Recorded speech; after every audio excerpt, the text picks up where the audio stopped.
Hello. Ho ho. Hi. Hello.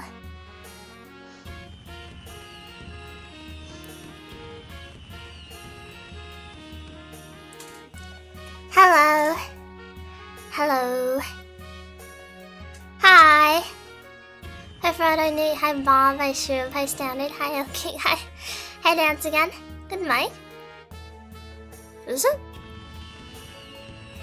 Hello. British today? Yeah. I'm gonna be British for the rest of the stream now. Ho ho. Hi on Vision. Hi friend. Literature, you see. I have read very much literature. Are you familiar with the Magic Tree House? To me it says not suitable for children. I'm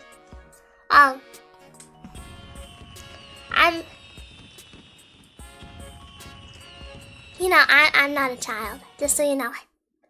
You might not have known that, but I am over the age of 18.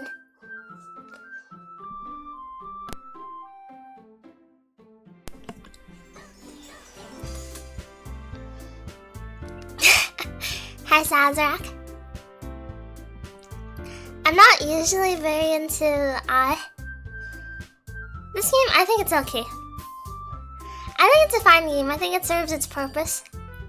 It's way past the time of trending, so I imagine a lot of people, a lot of you guys watching this, probably watched a bajillion playthroughs back in, when did this release? Like 2018? Something scary like that, and then it got rehashed for Doki Doki Plus. Everyone is sick of the game. Everyone is sick of it. Forever. Earlier than that, I believe. Scary. Hold on. Release date 2017. That was a long time ago. Which of the girls is your favorite? Well, Monica, of course.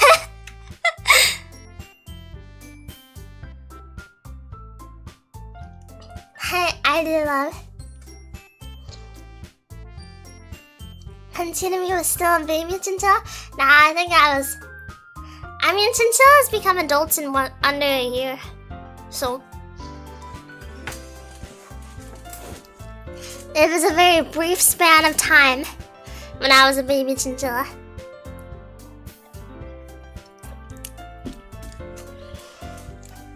When do you become an adult then? Well, you might not know it, but I look very mature for a chinchilla.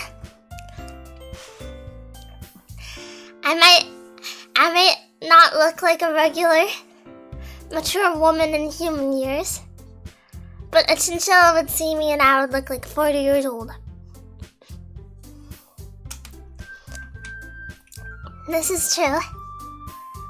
New game. My name? Tsunami. Follower Golden Matt? Woo! This is gonna be serious though.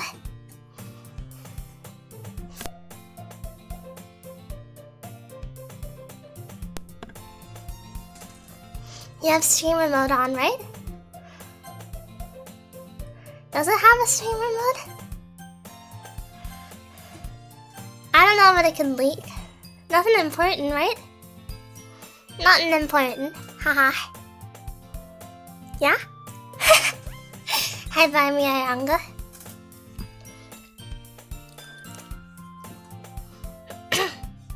What do you think Sayori sounds like?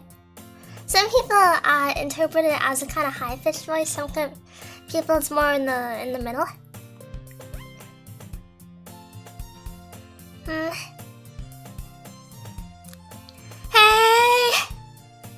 I see an annoying girl running towards me from the distance, waving her arms in the air like she's totally oblivious to any attention she might draw to herself. That girl is Sayori, my neighbor and good friend since we were children. You know, the kind of friend you'd never see yourself making today, but it just kind of works out because you've known each other for so long? We used to walk to school together on days like this, but starting around high school, she would oversleep more and more frequently, and I would get tired of waiting up. Sounds like me. Sounds like me. But if she's gonna chase after me like this, I almost feel better off running away. However, I just sigh and idle in front of the crosswalk and let Sayori catch up to me. I overslept again. But I caught you this time. Maybe, but only because I decided... No, wait, that's me. That's me. Maybe, but only because I decided to stop and wait for you. You say that like you were thinking about ignoring me. That's mean, Tsunami.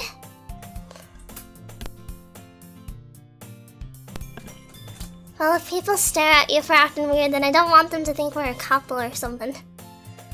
Fine, fine. But you did wait for me after all. I guess you don't have it in you. I guess you don't have it in you to be mean even if you want to. Teehee. Whatever you say, Sayori. Oh no. I'd wait for Sayori every day. Do you think maybe you just want a girl in general? We cross the street together and make our way to school. As we draw near, the streets become increasingly speckled with other students making their daily commute. By the way, Tsunami, have you decided on a club to join yet? A club? I told you already, I'm really not interested in joining any clubs. I'm more of a Natsuki enjoyer. I like Natsuki a good bit, but I think she doesn't have enough for you to really all out like her. She'd be my second favorite though.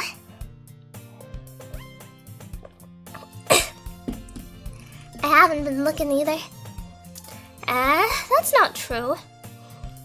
You told me you would join a club this year. Did I? I'm sure it's possible that I did in one of our many conversations where I dismissively go along with whatever she's going on about. Sayori likes to worry a little too much about me while I'm perfectly content just getting by on the average, while spending my free time on games and anime. I was talking about how I'm worried that you won't learn to socialize or have any skills before college. Your happiness is really important to me, you know. And I know you're happy now, but I'd die at the thought of you becoming a NEET in a few years because you're not used to the real world. You trust me, right? Don't make me keep worrying about you. Alright.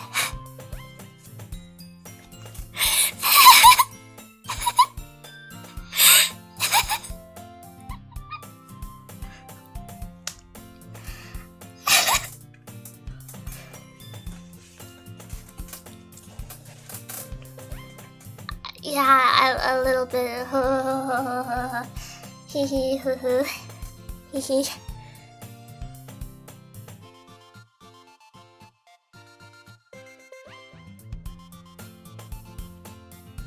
Hi, Silas.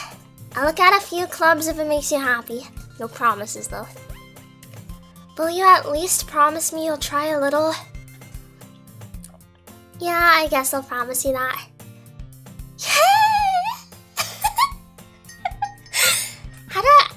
Yay! That's like Fluttershy. Why do I let myself get lectured by such a carefree girl? More than that, I'm surprised I even let myself relent to her. Maybe right in the weak spots.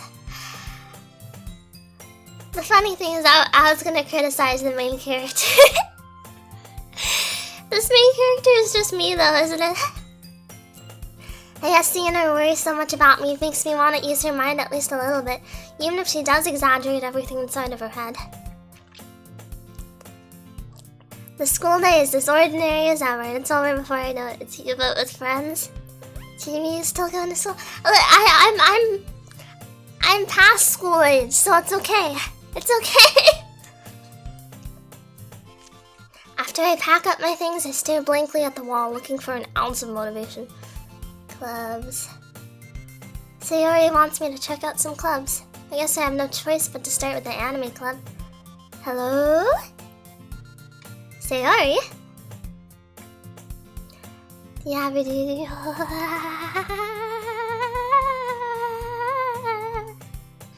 Flight of the Bumblebee.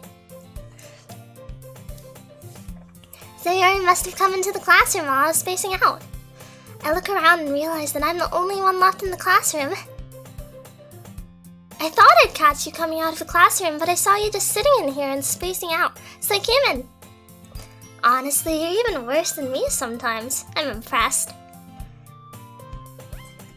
You don't need to wait up for me if it's gonna make you late to your own club. Well, I thought you might need some encouragement, so I thought, you know.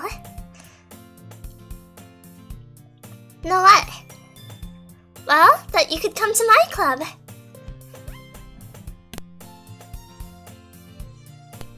Sayori. Laugh track. Yeah? There's no way I'm going to your club. Meanie. Sayori is vice president of the literature club. Not that I was ever aware she had any interest in literature. In fact, I'm 99% sure she only did it because she thought it would be fun to help start a new club. Since she was the first one to show interest after the one who proposed the club, she inherited the title vice president. Not sad, my interest in literature is guaranteed to be even less.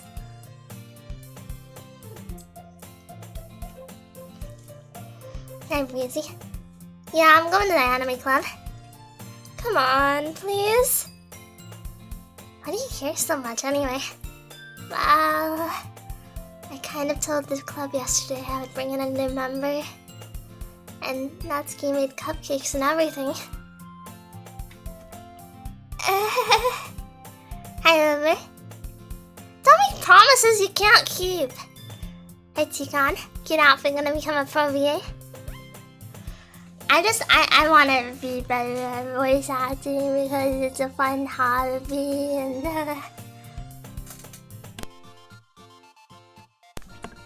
I can't tell if Sayori is really this much of an airhead or if she's so cunning as to have planned all this out. I let out a long sigh. Fine. I'll stop by for a cupcake, okay? Yes! Let's go! What's the matter, pal? Don't like being socially coerced to help me save face. Ah, cute girls, cupcakes, what's the issue? Hi, Annette. Despite Timmy being late, I was still late to the stream. I think I'm cursed. Anyways, hi, Timmy. You were only late by like 15 minutes. Don't worry about it. And thus, today marks the day I sold my soul for a cupcake. I dejectedly follow Sayori across the school and upstairs, a section of the school I rarely visit, being generally used for third-year classes and activities.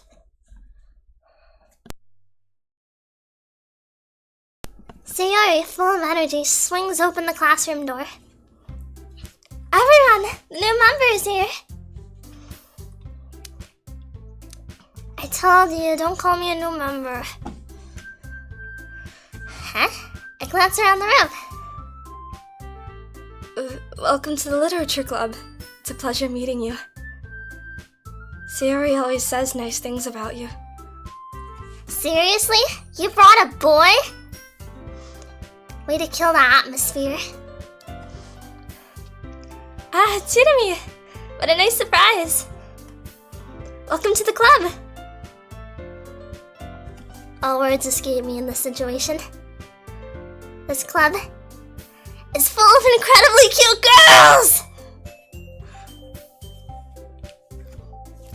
What are you looking at? Chidami's a boy. You're the sapphic vibes of our literature club boyfriend.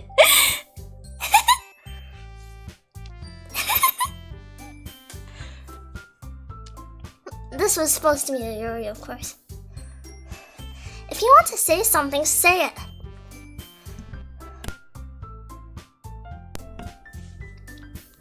But can you do a boy voice? I'm Ash Ketchum, Master Pokemon Trainer. Pikachu, go! Sorry. Natsuki. The girl with the sour attitude, whose name is apparently Natsuki, is one I don't recognize. Her small figure makes me think she's probably a first year. She's also the one who made cupcakes, according to Sayori. How about a tide? You can just ignore her when she gets moody. Sayori says that quietly into my ear, then turns back to the other girls. Anyway, this is Natsuki, always full of energy. And this is Yuri, the smartest in the club. Don't say things like that. Yuri, who appears comparably more mature and timid, seems to have a hard time keeping up with people like Sayori and Natsuki. Well, it's nice to meet the both of you. And it sounds like you already know Monica, is that right? That's right. It's great to see you again, Chirumi. Teehee. Monica smiles sweetly. We didn't know each other, well, we rarely talked, but we were in the same class last year. Monica was probably the most popular girl in the class, smart, beautiful, athletic, one of my meds. It just occurred to me that I should take my meds.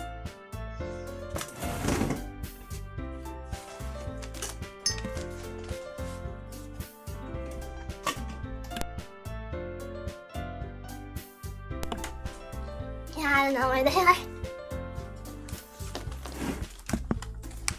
I'll look for it after stream.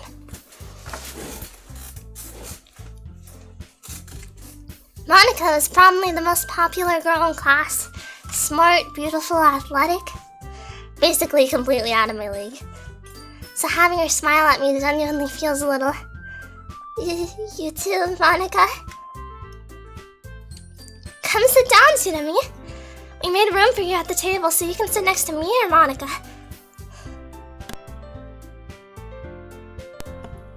I'll get the cupcakes. Hey, I made them. I'll get them. Sorry, I got a little too excited. And how about I make some tea as well? The girls have a few desks arranged to form a table. As Sayori mentioned, it's been widened so that there is one space next to Monica and one space next to Sayori. Natsuki and Yuri walk over to the corner of the room where Natsuki grabs a wrapped tray and Yuri opens the closet. Still feeling awkward, I take a seat next to Sayori. Natsuki proudly marches back to the table, tray in hand. Okay, are you ready? Ta-da! Wow! Natsuki lifts the foil off the tray to reveal a dozen white fluffy cupcakes decorated to look like little cats. The whiskers are drawn with icing and little pieces of chocolate were used to make ears. So cute!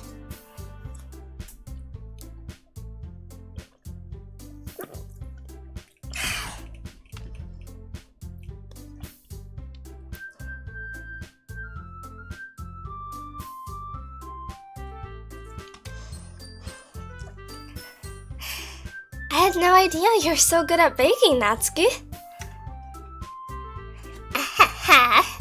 Well, you know. Just hurry and take one. Sayori grabs one first, then Monica. I follow. It's delicious! Sayori talks with her mouth full and has already managed to get icing on her face. Bing. Ugh! Natsuki wife material.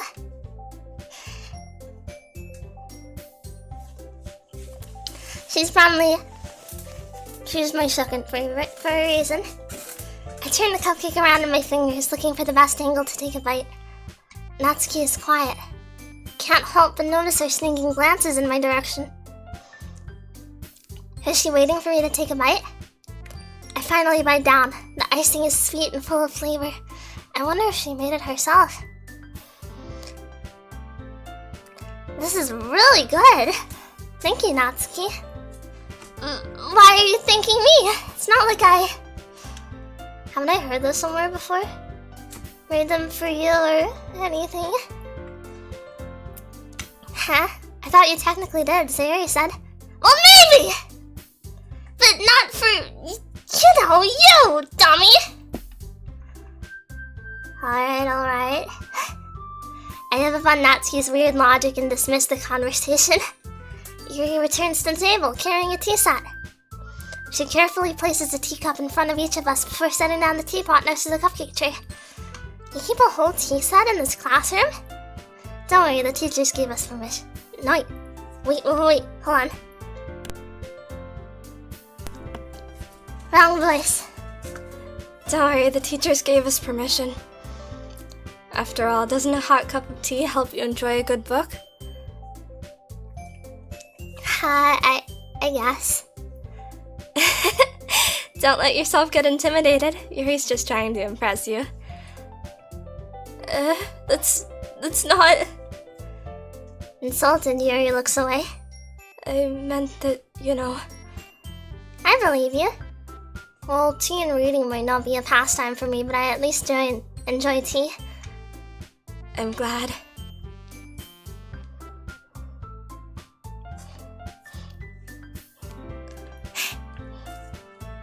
Alright, girls, remember, only one of these cups is secretly poisoned. Choose wisely. Which one would you serve the poison cup to? How does it sound if you say Yuri's lines while inhaling instead of exhaling? It's hard enough to speak while inhaling. Hello! You know? I'd serve it to Teamy. Well, I think you would be banned.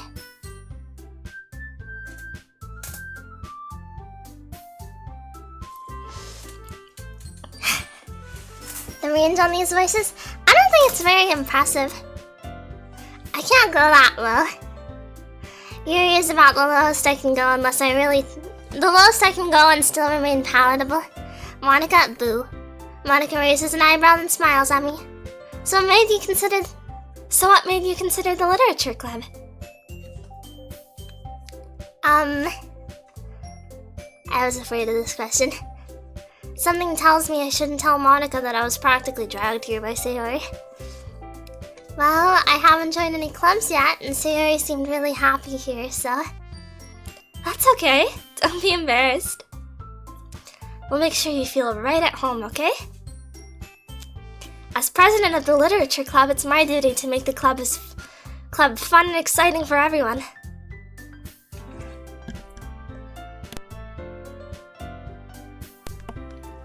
Monica, I'm surprised. How come you decided to start your own club?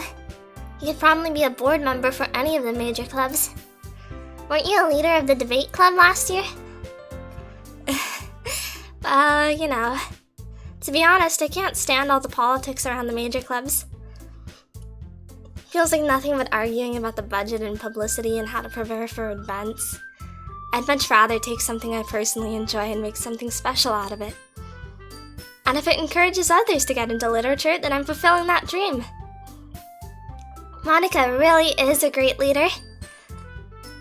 Yuri also nods in agreement. Why did you make Yuri sound like a criminal? She stole my heart. You guys are suckers for deep voices, aren't ya?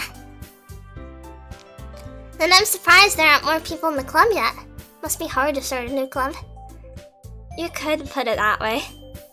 Not many people are very interested in putting out all the effort to start something brand new.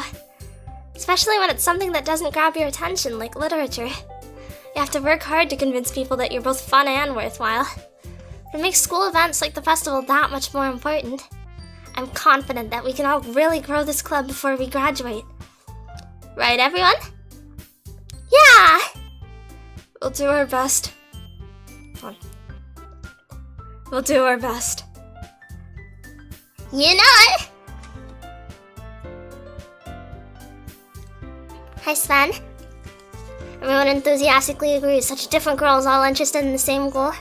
Monica must have worked really hard just to find these three. Is the music getting louder? Turn it slightly down.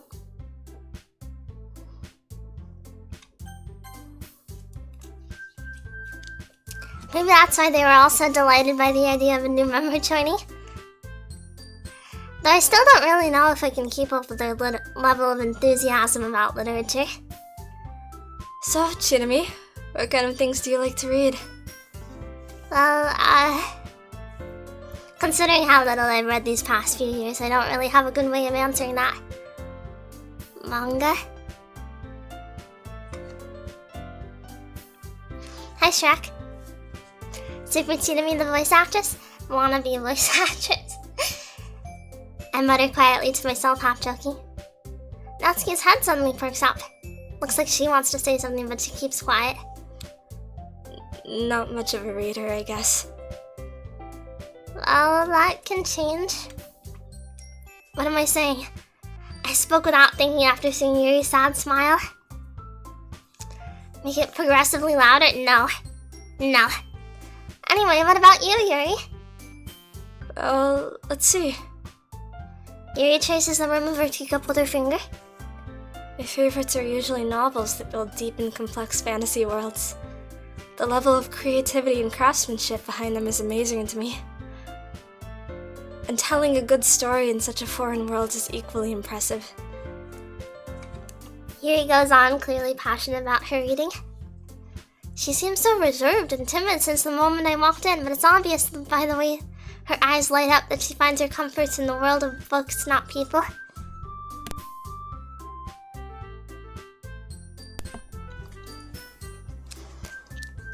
I think it just earworms its way into your head after a little while. I think it's well composed, but it's a little overloading. Okay.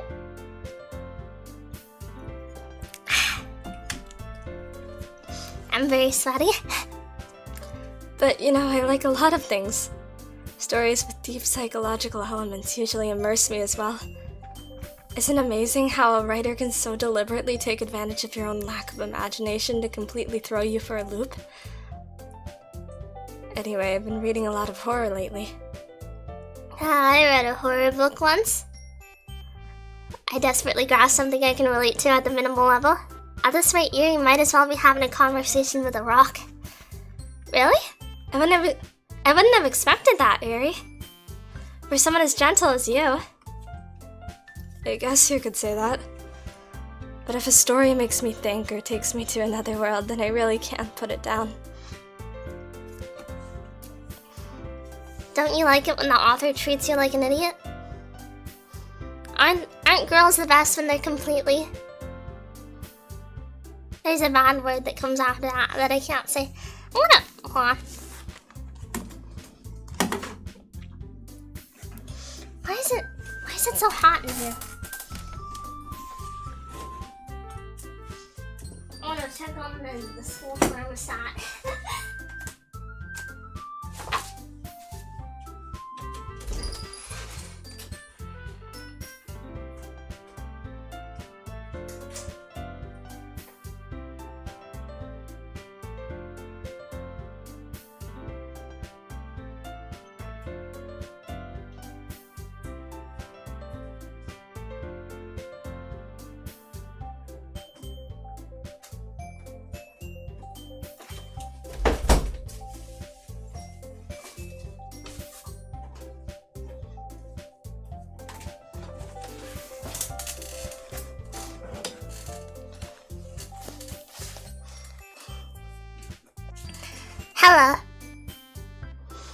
Hello.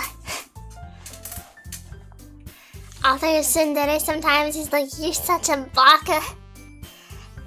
Baka!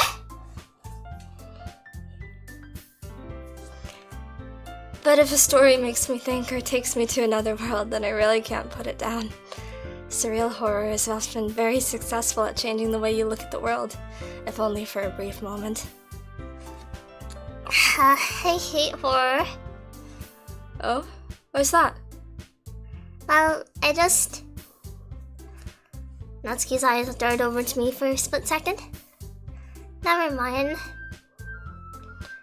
That's right, you usually like to write about cute things, don't you, Natsuki? What? What gives you that idea? You left a piece of scrap paper behind last club meeting. It looked like you were working on a poem called... Don't say it out loud! And give that back! Fine.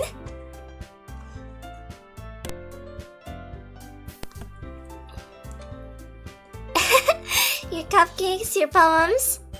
Everything you do is just as cute as you are. Sayuri sidles up behind Natsuki and puts her hands on her shoulders. I'm not cute!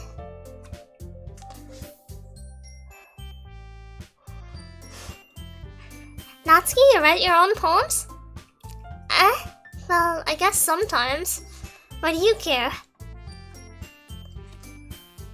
See me busting my eardrums on the regular? It should be limited, so give me a moment.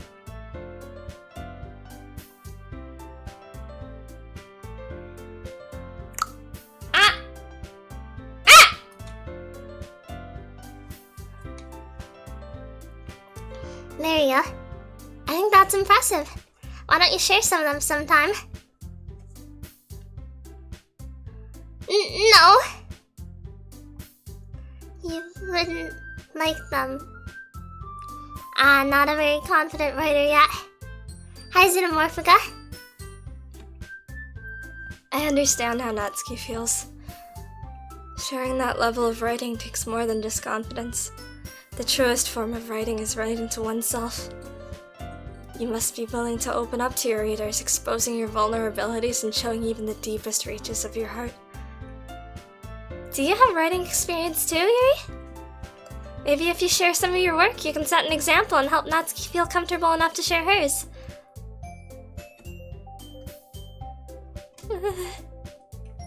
I guess it's the same for Yuri. Aw, I wanted to read everyone's poems. Just in case your ears weren't blown out, Teamy already has you covered. Ah!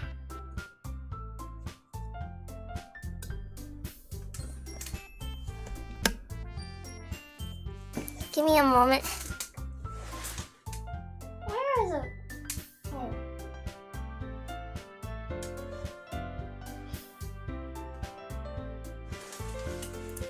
Yeah, I don't think I have my meds.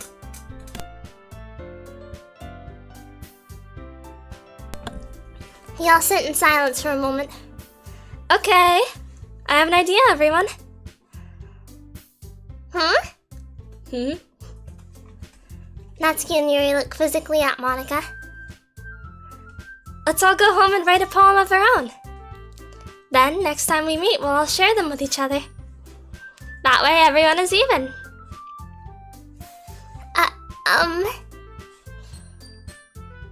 Yeah, let's do it. Plus, now that we have a new member, I think it'll help us all get a little more comfortable with each other and strengthen the bond of the club. Isn't that right, Chidami? Monica smiles warmly at me once again. Aw, and there's still one problem. What's that? Now that we're back to the original topic of me joining the club, I bluntly come forth with what's been on my mind the entire time. I never said I would join this club. Sarah and Mori have convinced me to stop by, but I never made any decision. I still have other clubs to look at, and,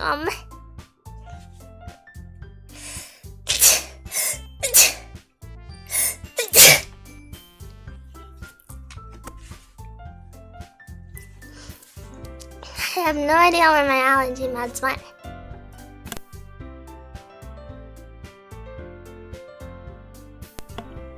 Problem I'll have to deal with at some point. I lose my train of thought. All four girls stare back at me with dejected eyes. But... I'm sorry, I thought... Chidami... You all... I'm defenseless against these girls. How am I supposed to make a clear-headed decision when it's like this? That is, if writing poems is the price I need to pay in order to spend every day with these beautiful girls. You're really a scumbag, aren't you? I'd probably be the same, though. Right. Okay, I've decided then. I'll join the literature club.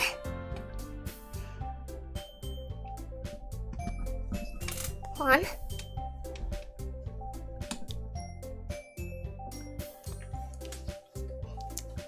My headphones have been a little iffy. I'll join the literature club. One by one, the girls' eyes light up. Their thoughts? No, they're not! Look at all of them. All of them are pure maidens, waiting for the right guy to come along, and that guy is me!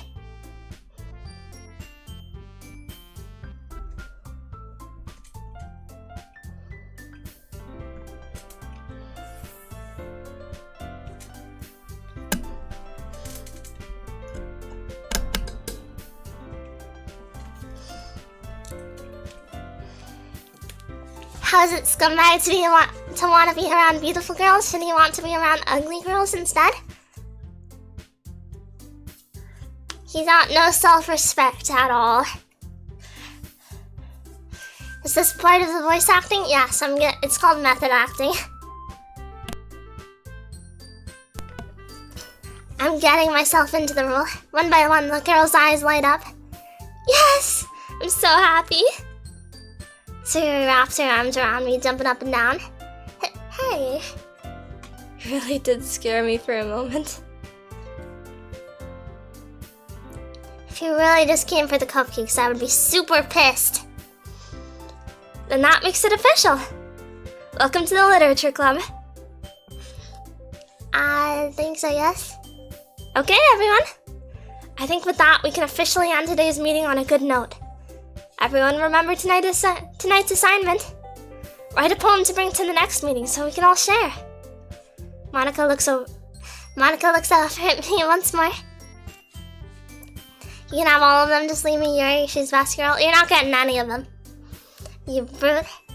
Method acting, not meth head acting? Well, I'm not on meth. I lied to you. Monica looks over at me once more. Tsunami, I look forward to seeing how you express yourself. Yeah.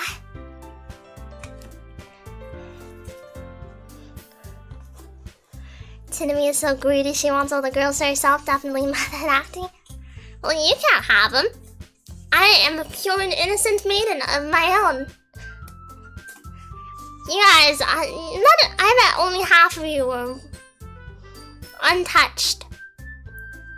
I bet half of you have laid in bed with another. I don't respect that. These girls deserve better. Join my club, eat my cupcakes, make me straight, read my poetry.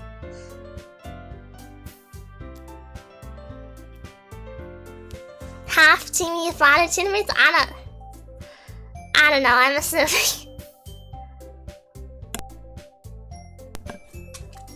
Can I really impress the class star Monica with my mediocre writing skills? I already feel the anxiety welling up inside me. Can't remember the last time I hugged a woman other than my mom. I've hugged my mom like a week ago.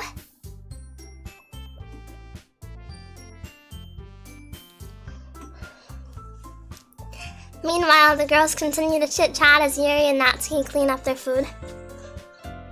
I'm pure of heart, does that count for anything? No, you aren't!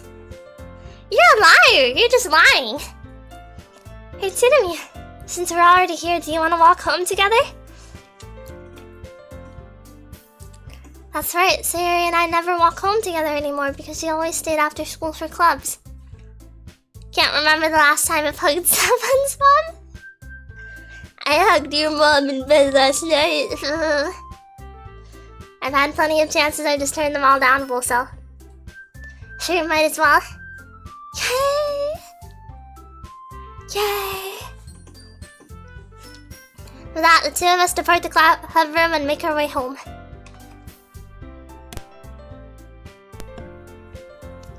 The whole way, my mind wanders back and forth between the four girls. Sayori, Natsuki, Yuri, and of course Monica. Will I really be happy spending every day after school in a literature club? Perhaps I'll have the chance to go closer to one of these girls. Alright, I'll just need to make the most of my circumstances, and I'm sure good fortune will find me. And I guess that starts with writing a poem tonight.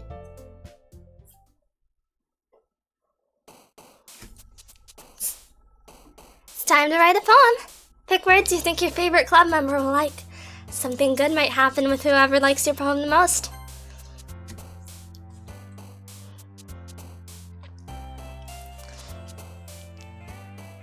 Now let's think. Who do we want to pursue? Which girl would be the best choice? This is going to be a tricky thing because whoever we pick will I'll end up voice acting the most in this chapter.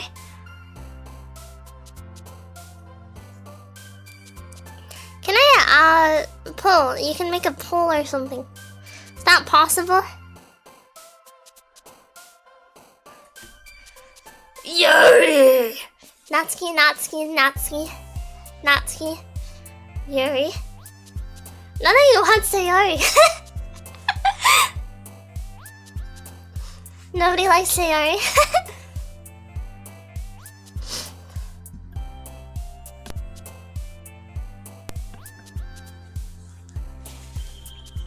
All of a sudden you guys feel bad and say Sayori. I see how it is. You feel guilty. You feel guilty because you didn't give Sayori any mind previously. Nobody actually cares about Sayori. Poor Sayori.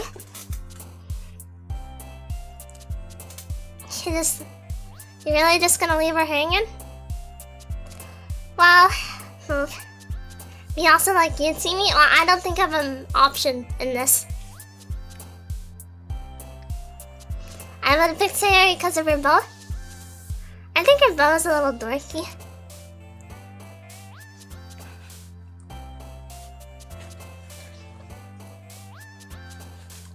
Sayori is not good for long-term investment.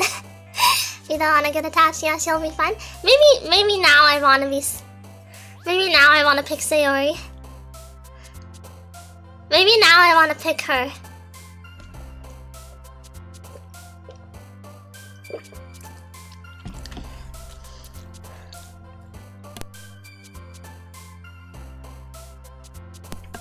I'm maniacal for it. Maybe you can save her. We can fix her together. Dorky bow is good. It should be dorkier. Well, let's. Bam.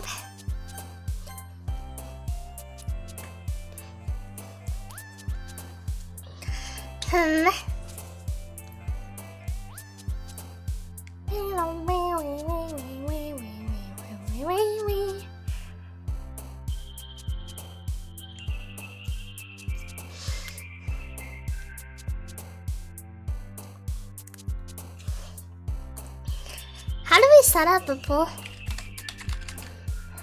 Ah! Hold on. Whoa! Hold on.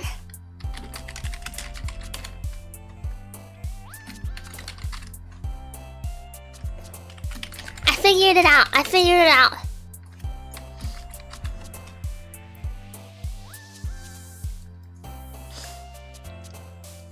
Look! Hi, Forest Dollar. I figured it out.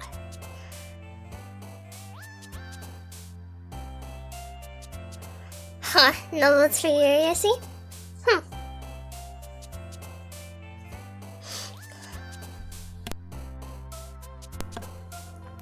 Everyone gets one vote, though.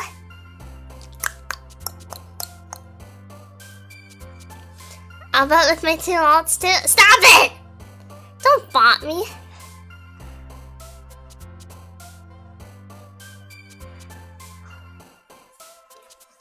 Poor Sayori.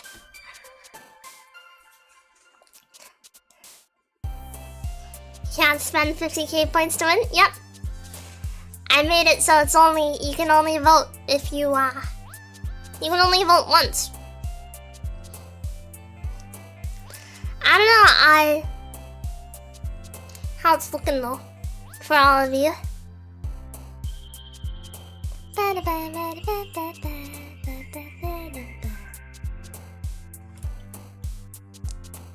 We need a tiebreaker.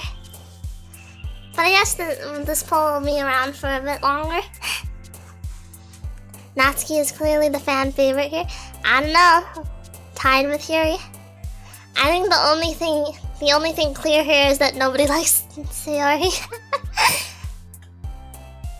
Did you vote yourself? Yep, but I'm not telling you who for. I'm not removing Sayori, come on. So sad. Nobody likes Sayori.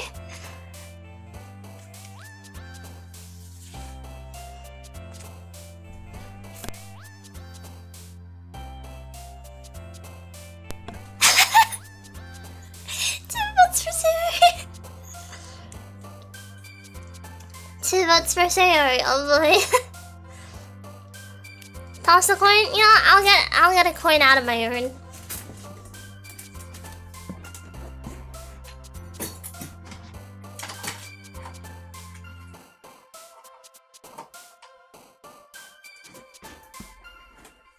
In preparation, I don't think the tie is gonna break, so I'm just gonna.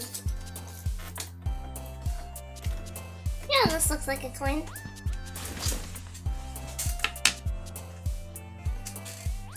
Where are you getting the coin from? My urn.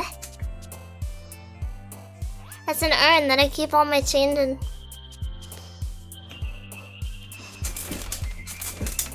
Like, it's not a vase, but you know?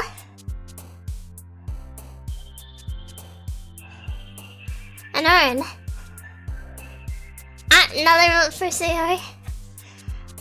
We're not gonna have a nightmare like a three-way tie, are we? I don't know what I can even do if it gets three-way.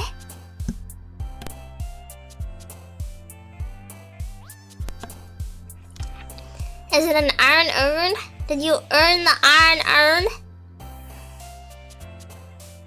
Iron urn, iron urn. Aaron earned an iron urn. Ah, Yuri's taking the lead now. That's interesting.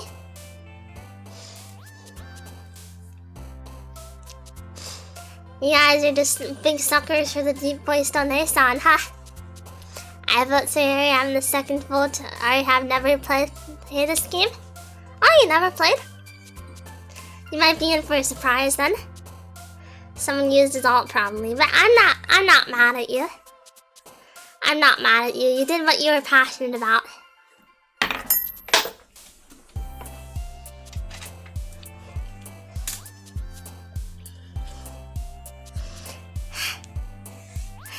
No, my cute small wife Natsuki. Well, it's not like Natsuki won't appear in the plot at all.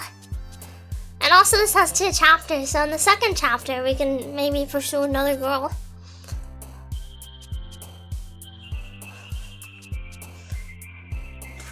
She's a thought and you know it.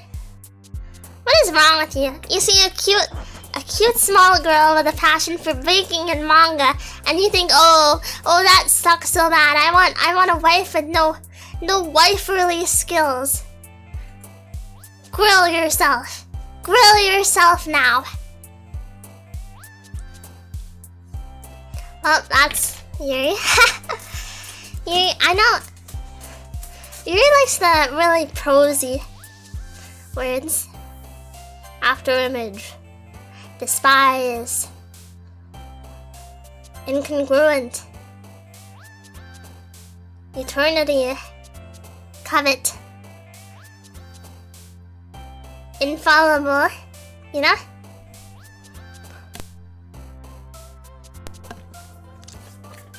I want a wife who knows how to wife yes-based view. Well, isn't that just reasonable?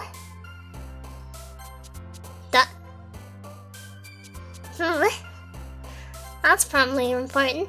Agonizing. Climax. Contamination. Destiny.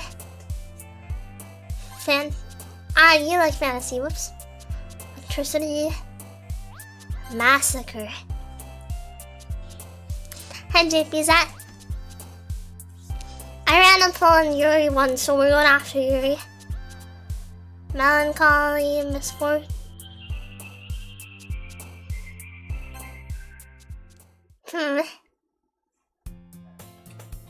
again, Chidami.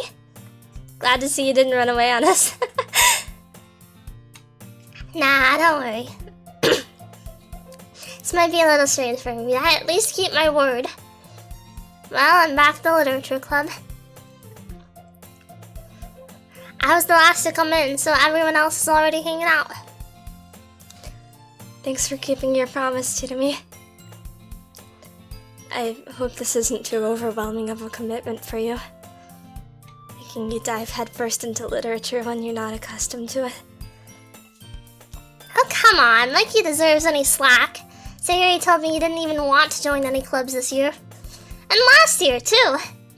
I don't know if you plan to just come here and hang out or what. But if you don't take us seriously, then you won't see the end of it. Natsuki, you certainly have a big mouth for someone who keeps her manga collection in the club room.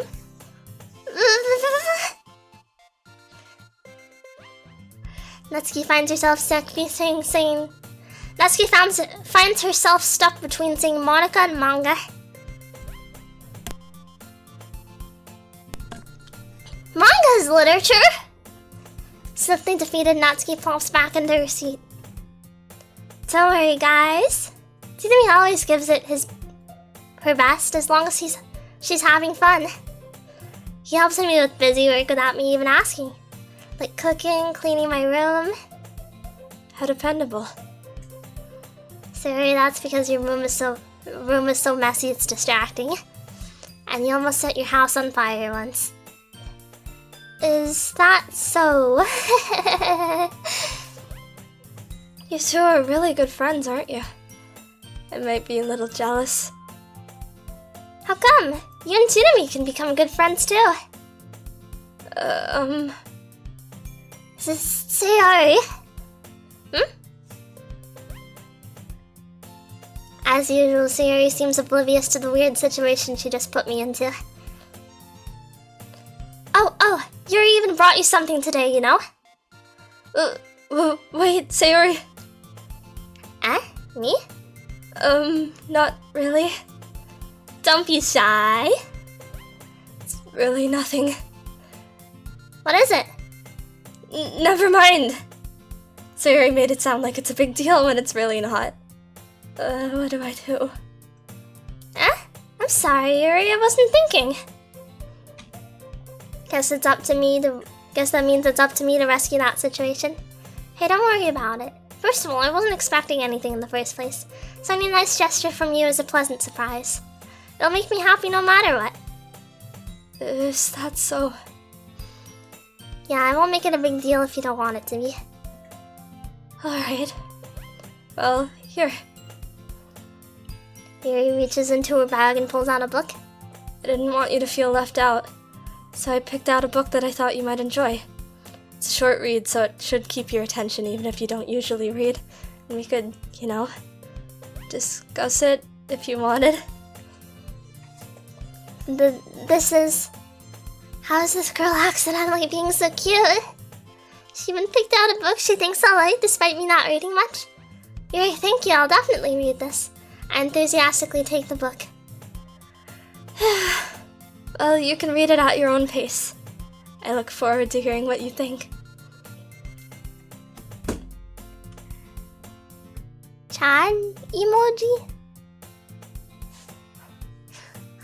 Now that everyone's settled in, I expected Monica to kick off some scheduled activities for the club, but that doesn't seem to be the case.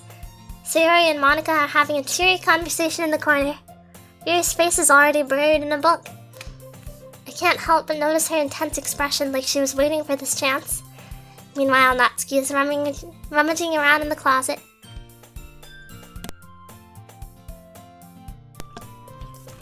I'm really curious to talk to Yuri a bit more, but at the same time I would feel bad for distracting her from reading. I catch a glimpse of the cover of her book. It looks like the same book that she lent to me. More than that, she seems to be on the first few pages. Cred? I think she noticed me looking at her. She sneaks another glance at me and our eyes meet for a split second. But that only makes her hide her face deeper in her book. Sorry. I was just spacing out. I muttered this, sensing I made her uncomfortable. Hey, Tsunami, how's the vision lab going? Who's best girl? I ran a poll. Yuri won. Oh. It's fine. If I was focused, then I probably wouldn't have noticed in the first place. But I'm just rereading a bit of this, so... That's the book that you gave me, right? Mm-hmm. I wanted to reread some of it. Not for any particular reason. Just curious, how come you have 2 copies of the same book? Well, when I stopped at the bookstore yesterday... that's not what I meant. I mean... I just happened to buy 2 of them.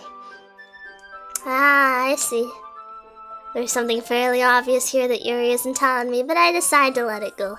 Because I'm such a good person. I'll definitely start reading it soon. I'm glad to hear.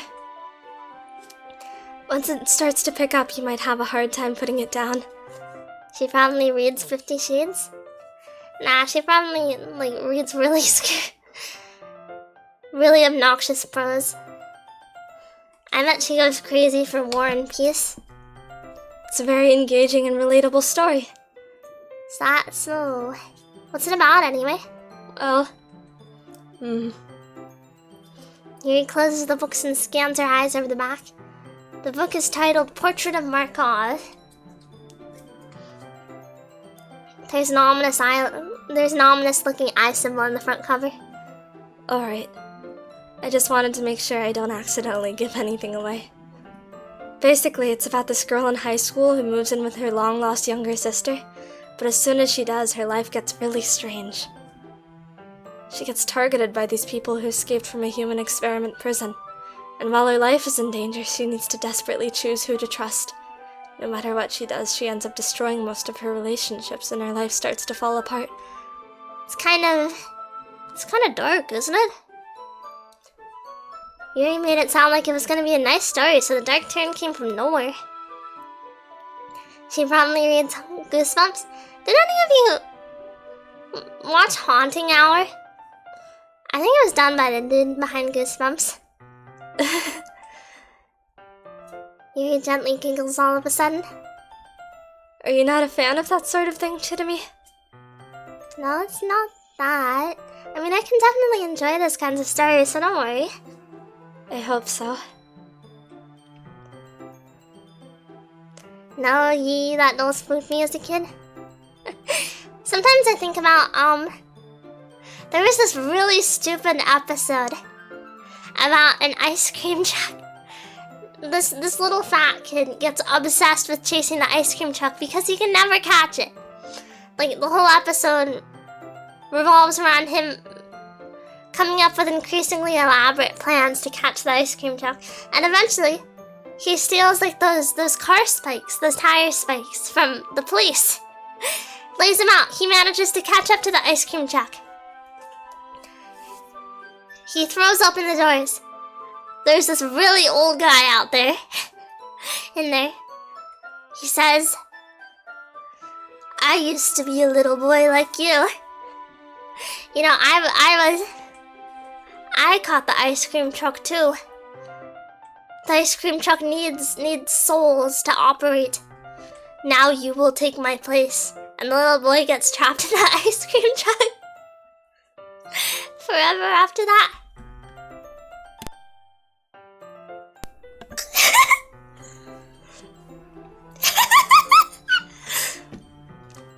Yeah, I totally...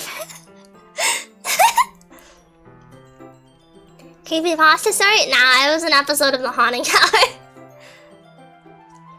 Yeah, I totally forgot that Yuri is into those things. She's so shy and reclusive on the outside, but her mind seems to be completely different.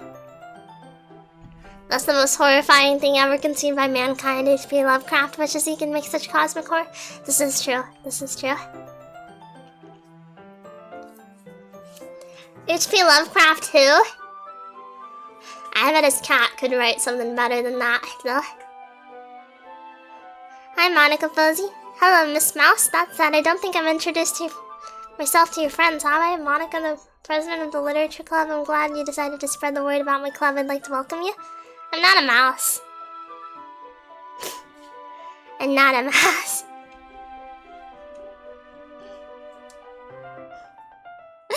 What was this cat's name again, Timmy? It's something I can't say. Something I cannot say. It's just that those kinds of stories, they challenge you to look at life from a strange new perspective.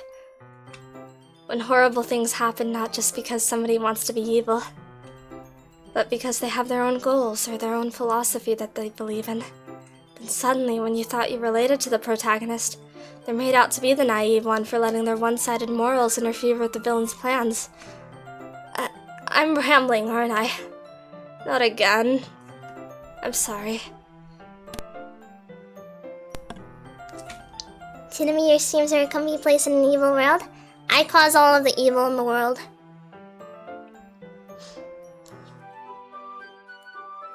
Hey, don't apologize. What animal are you again? A chinchilla thing? I am a chinchilla. I am a chinchilla. I haven't lost interest or anything. Well, I guess it's alright then. But I feel like I should let you know that I have this problem. When I let things like books and writing fill my thoughts, I kind of forget to pay attention to other people. So I'm sorry if I end up saying something strange. And please stop me if I start talking too much. I really don't think you need to worry. That just means you're passionate about reading. The least I can do is listen. It's a literature club after all. That's true. In fact, I might as well get started reading it, right? You don't have to. What are you saying? Just a moment ago, you said you were looking forward to it. Just let me get the book. I quickly retrieved the book that I had put into my bag. Alright, it's fine if I sit here, right? Slip into the seat next to Yuri's. Yeah. Are you sure? You seem a little apprehensive. I'm sorry. It's not that I don't want you to. It's just something I'm not very used to. That is reading in company with someone. I see. Well, just tell me if I end up distracting you or anything. Alright.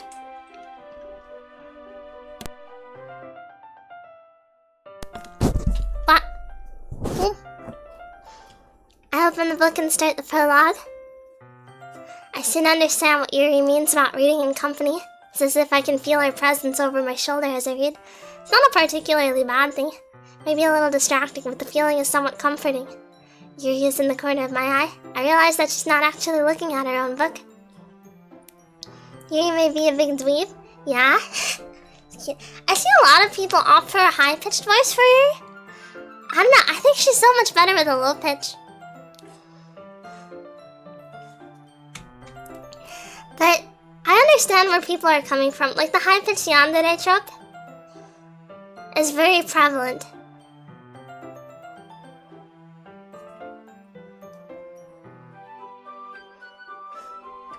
Sorry. I was just... You really apologize a lot, don't you? I do? I don't really mean to. I'd have said breathy maybe. I'll be honest, I've always imagined Yuri as like very deep voiced because of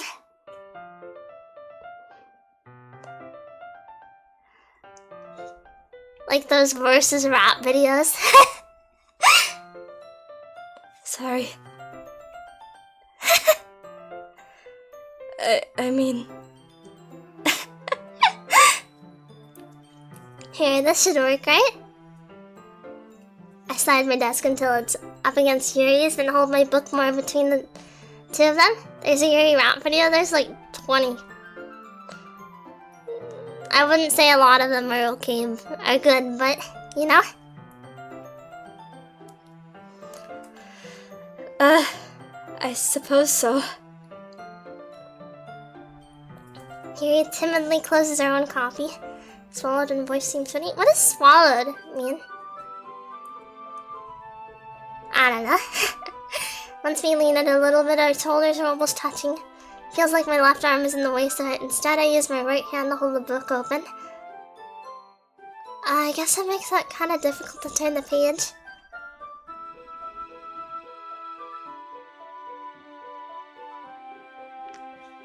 The opposite of a projected voice? Ah! Misund. I like voice acting, I don't know these basic terms, blah blah blah. Thank you.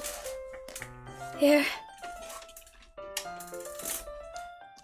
Yuri takes her left arm and holds the left side of the book between her thumb and forefinger. I did the same with my right arm on the right side of the book. That way you turn the page and Yuri slides it under her thumb after it flips to the side. But in holding it like this, we're huddled even closer together than before. It's actually kind of distracting me. Satchley, the artist of this, has a very interesting style. It's always, I think it's really in the face. She's got a weird way of drawing eyes. For better and for worse. She's good friends with Crony, just so you know. She's done art for Crony before.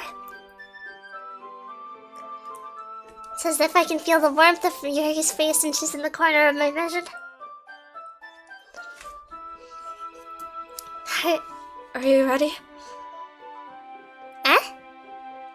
To turn the page. Sorry. I think I got a bit distracted for a second. I glance over at Yuri's face again and our eyes meet. I don't know how I'll be able to keep up with her. That's okay. You're not as used to reading, right? I don't mind being patient if it takes you a bit longer. It's probably the least I can do, since you've been so patient with me. Yeah, thanks.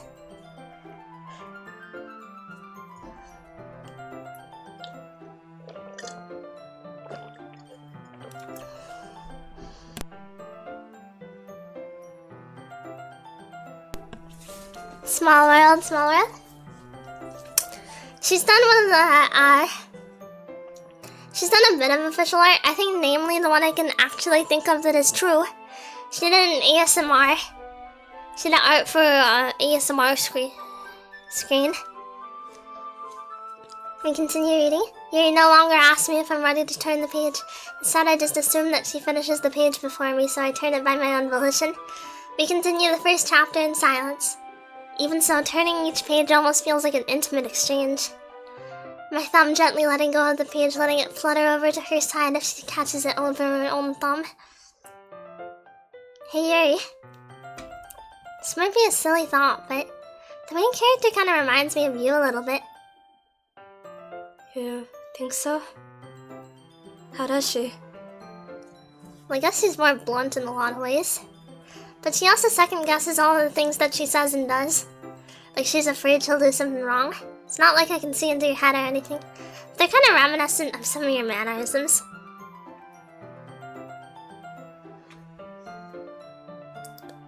I see. Here you remain silent for a moment. Quick, hold her hand. I missed the quick time event. But Chidami, it's probably a terrible thing to have in common with her.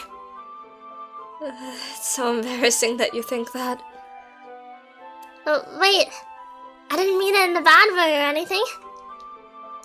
Sorry, I really didn't know you were self-conscious about that sort of thing. I guess I more meant that it's kind of cute. She forgot to make the Riz check. Ah! My Riz stats are through the ground. Like, they are going underground. They are so low. I am the opposite of Rizzler. Someone grill me.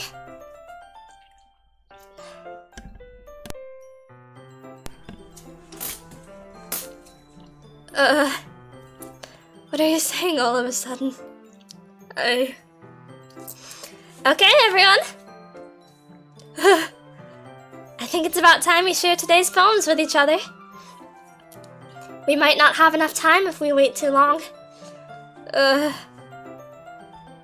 Yuri exhales, spurred from finishing her thought. Is that alright, Yuri? You look kind of down. I'm sorry if you haven't been looking forward to this. It's not... It's fine.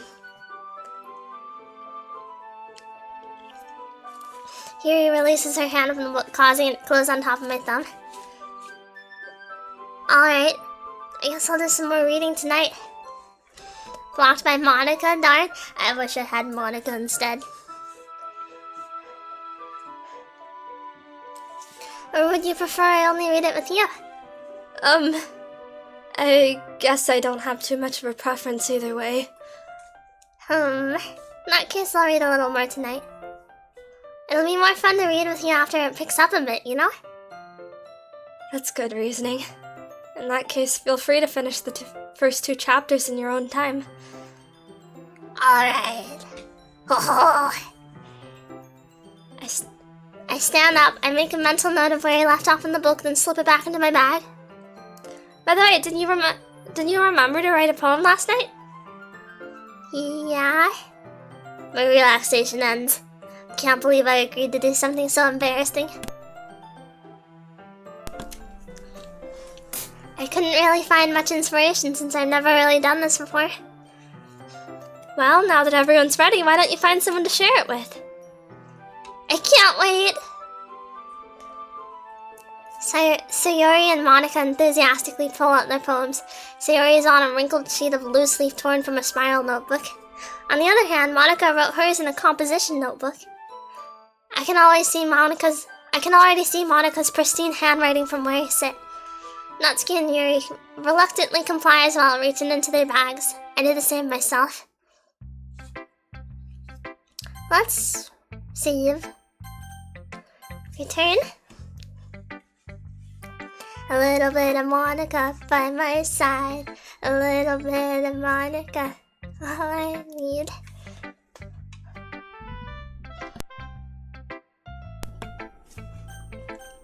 Let's share it to Yuri first, because we wrote it for her. Yuri seems the most experienced, so I should start with her. I can trust her opinion to be fair. As Yuri reads the poem, I notice her eyes lighten. Exceptional. What was that? Huh? Did I say that out loud? Yuri first covers her mouth, but then ends up covering her whole face. He's going to hate me. You really didn't do anything wrong, Yuri. I guess you're right. What am I getting so nervous for? Yuri takes a breath. So, what kind of writing experience do you have? Your use of imagery and metaphors indicates you've written a lot of poetry before. Really? Wow, that's a huge compliment coming from you. This is actually my first time, really. Huh? Yuri stares at me blankly, then looks at my poem again. Well, I know that. I just meant, Yuri trails off, unable to find an excuse. She traces her finger along the words in the poem as if breaking it down more thoroughly. Yeah. Okay. This is the reason I was able to tell. It's just that there are specific writing habits that are usually typical of new writers. And having been through that myself, I kind of learned to pick up on them. I think the most noticeable thing I recognize in new writers is that they try to make their style very deliberate. In other words, they tend to pick a writing style separate from the topic matter, and they tend to form fit the two together. The end result is that both the style and the expressiveness are weakened. Once Yuri finds her train of thought, it's as if her demeanor totally changes. Her stammering is completely gone, and she sounds like an expert. Of course, that's not something you can be blamed for. There's so many different skills and techniques that go into writing even a simple poem. Not just finding them and building them, but getting them to work together is probably the most challenging part. It might take you some time, but it all comes with practice and learning by example, and trying new things. I also hope that everyone else in the club gives you valuable feedback. Natsuki can be a little bit biased, though. Biased? How? Well, never mind. I shouldn't be talking about people like that. Sorry. It's fine. She couldn't tell me you're a first timer, so she's trying to save face like a wine snob. She's probably... She's a high school girl. I think down to Salvado or whatever. They retcon it to be like, actually all the characters in the story are above the age of 18, even though that makes no sense. She's probably like 16. Yeah? 17? T-shirt.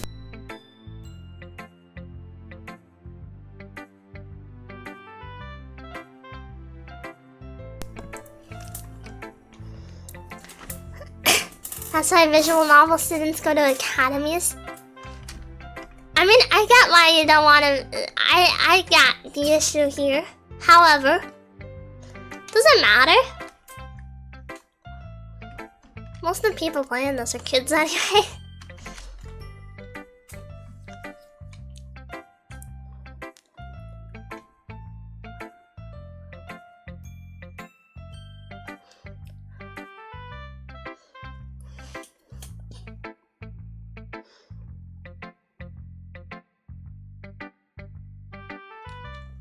They are all actually 21. They got held back a few years.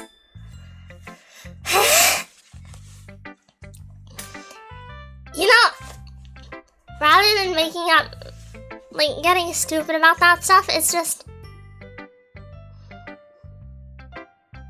Why not? Why not just write stories set in colleges?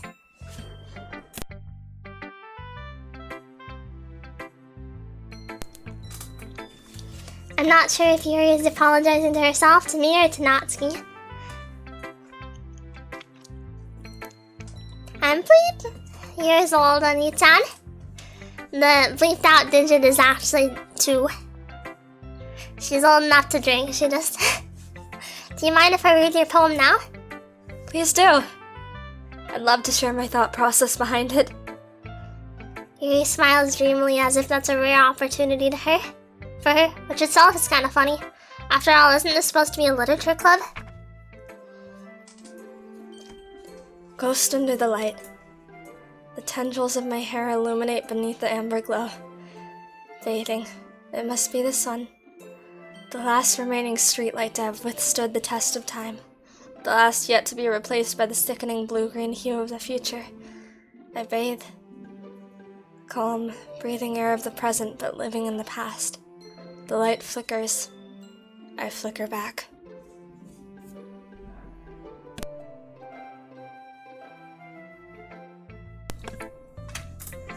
I'm sorry I have such terrible handwriting. What? I wasn't thinking that at all. But it took you a long time to read. I read it in like less than a minute.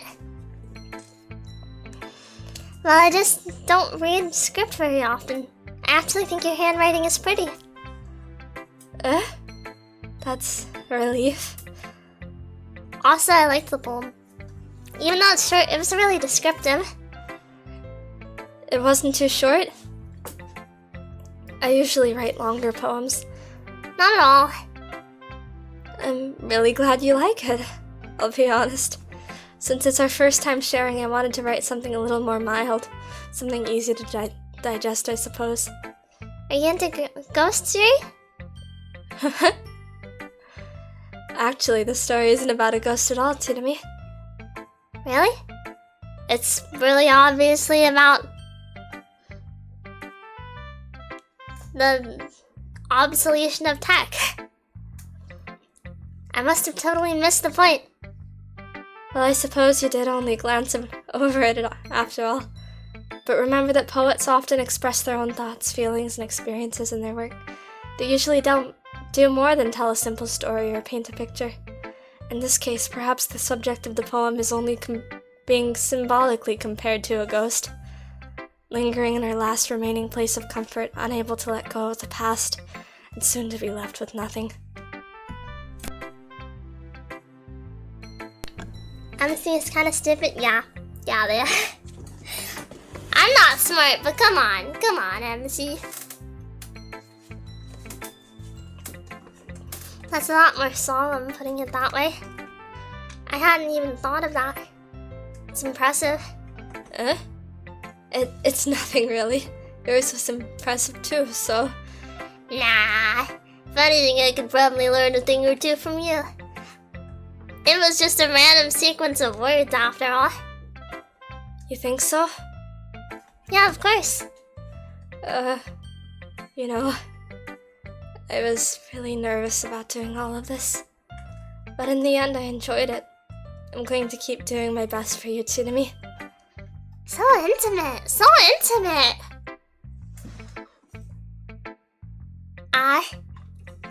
Me too. That's like words lovers exchange here. Oh. I poured myself another glass of Pepsi. Who should I show my poem to next?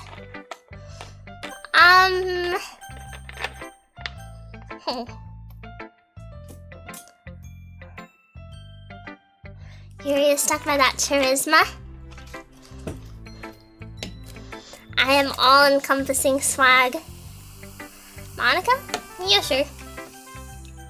I hope I can show it to everyone at least.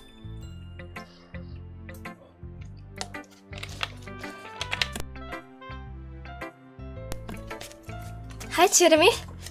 Having a good time so far? Good, glad to hear it. By the way, since you're new and everything, if you ever have any suggestions for the club, like new activities or things we can do better, I'm always listening. Don't be afraid to bring things up, okay? Alright, I'll keep that in mind. Of course, I'll be afraid to bring things up. I'm much better off just going with the flow until I'm more settled in. Anyway, want to share your poem with me? It's kind of embarrassing, but I guess I have to. Don't worry, Tsunami. We're all a little embarrassed today, you know? But it's that sort of barrier that we'll all learn to get past soon. Yeah, it's true. I hand Monica my poem. Great job, Tsunami. I was going ooh in my head while reading it. It's really metaphorical. I'm not sure why, but I didn't expect you to go for something so deep. I guess I underestimated you. It's easiest for me to keep everyone's expectations low. That way it always counts when I put in some effort. That's not very fair. Well, I guess it worked anyway. You know that Yuri likes this kind of writing, right? Writing that's full of imagery and symbolism. Unlike Sayori, who likes using simple and direct words to describe happiness and sadness, Yuri likes it when readers are left to derive their own meaning out of it. It's very challenging to write like that effectively, both allowing people to get something out of it just by feel, or letting them deeply analyze all of the nuances. It can take years of practice, which I'm assuming Yuri has at this point. I never really asked though. I'm sure I'm nowhere near her level yet. Don't worry so much about that. You do your own thing. Just keep exploring and learn by trying new things. I'm sure I'll end up trying. I keep mixing up the characters. I'm sure I'll end up trying different things a lot. Could take a while before I feel comfortable doing this. What the heck is this game? It's Doki Doki Literature Club. Hi, Super Duper. I'm practicing my voice acting skills.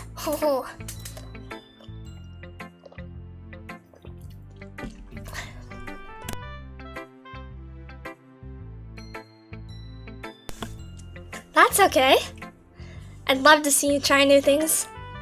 That's the best way to find the kind of style that suits you. Everyone else might be a little biased toward their own kinds of styles. But I'll always help you find what suits you the most. So don't force yourself to write the way everyone else wants you to write. It's not like you have to worry about impressing them or anything. Ahaha. Hi, Dill Pickle. Hello. Good luck keeping voice is consistent in your head, it's one of the harder parts. I picked this game out of any game because I imagine them having such distinct voices. Never seen anyone play this before. Maybe I should watch the VOD from the beginning. I'll just cover. You were in a literature club right now. You have joined it because your childhood friend, Sayori, she's a little bit clumsy and carefree, convinced you to join. This is Monica, the leader of the club.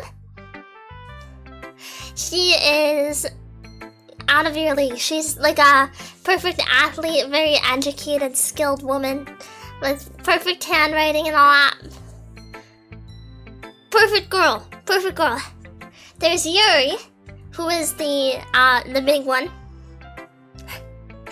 She has purple hair. She's a little reserved and quiet and passionate about literature. There's Natsuki. She's the lowly. She's pink haired, bit of a tsundere, and she likes manga.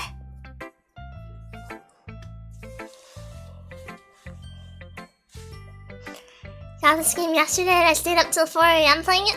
I played this game a very long time ago. So I'm familiar with it. You doing well with it so far? Monica's voice in particular is great. I want to match the established voice actress. Obviously can't match it perfectly, but I still reference it a little bit. Haha. Anyways, do you want to read my poem now? Don't worry, I'm not very good. You sound pretty confident for someone who claims not to be very good. Have a good one, team. Bye, Fred. Yes, you're going? Bye. Bye-bye. Well, that's because I have to sound confident. Doesn't mean I always feel that way, you know? I see. Well, let's read it then. Hole in wall.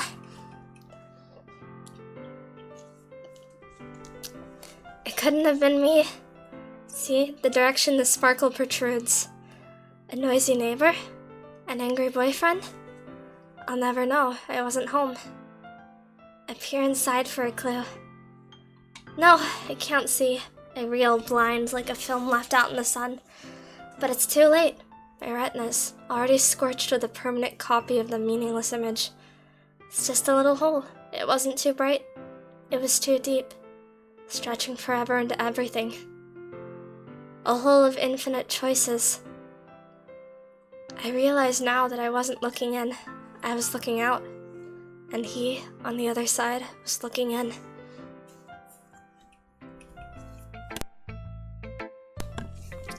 So, what do you think? It's very freeform, if that's what you call it. Sorry, I'm not really the right person to ask for feedback. It's okay. Yeah, that kind of style has gotten pretty popular nowadays. That is, a lot of poems have been putting emphasis on the timing between words and lines. When performed out loud, it can be really powerful. What was the inspiration behind this one? Well, I'm not sure if I know how to put it.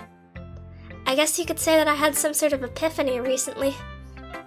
It's been influencing my poems a bit. An epiphany? Yeah, something like that. Kinda nervous to talk about deep stuff like that, because it's kinda coming on strongly. Maybe after everyone is better friends with each other. Anyway, here's Monica's writing tip of the day. Sometimes when you're writing a poem or a story, your brain gets too fixated on a specific point. If you tried so hard to make it perfect, then you'll never make any progress. Just force yourself to get something down on the paper and tidy it up later. Another way to think about it is this. If you keep your pen in the same spot for too long, you'll just get a big dark puddle of ink. So just move your hand and go with the flow. That's my advice for today. Thanks for listening.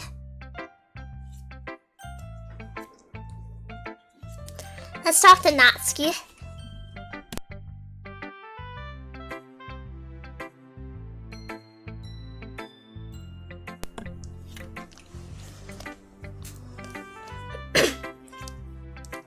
See to me? If you're not gonna take this club seriously, then go home. What? Harsh? What, you expect me to believe that you actually put effort into this? Do you think I'm stupid? I'm not a writer. Maybe it's not very good, but yeah, I did put in effort. You'll start somewhere, right? If you're still proud of the first poem you ever wrote, then I'd like to read it. Painful to think about? Fine. Well, sorry. You'll get better anyway. I tell you what to improve, but you're better off just trying again. Fair enough. Well, to each their own, I guess. Anyway, I guess I gotta share mine now. Knowing you, you'll probably think it's stupid. Eagles can fly, monkeys can climb, crickets can leap, horses can race, owls can seek, cheetahs can run, eagles can fly, people can try, but that's about it.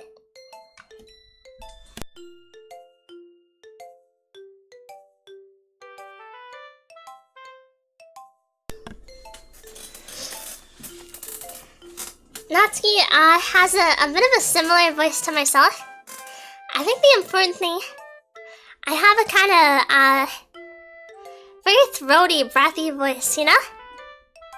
My voice is a little bit, how do I explain it? It's at the very top of my throat. My voice versus Natsuki's. Natsuki talks a little more solidly. She has, Natsuki, I like to imagine she talks a little more solidly. I actually really like her poem. I think it's fun. Yeah. I told you that you weren't gonna like it. I like it. What? Just be honest. I am. Why are you so convinced I wouldn't like it? Well, because everyone in high school thinks that writing has to be all sophisticated and stuff, so people don't even take my writing seriously. But isn't the point for poems for people to express themselves? Your writing style wouldn't make your message any less valid.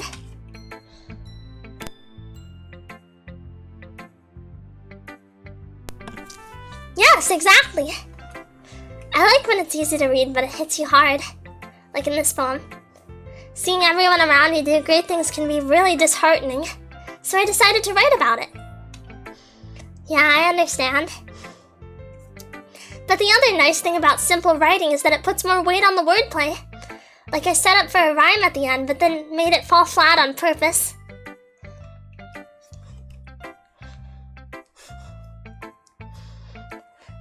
That famous poet who said one of the most memorable poems he's ever read was from a kid, the tortoise goes movie.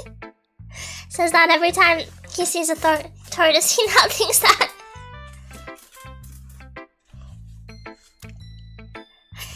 I remember when I was a little girl, back in elementary school, we had a poem writing assignment. I don't know if I could find the paper anymore, but I wrote a really good poem. And everyone was really impressed, and I still think about it.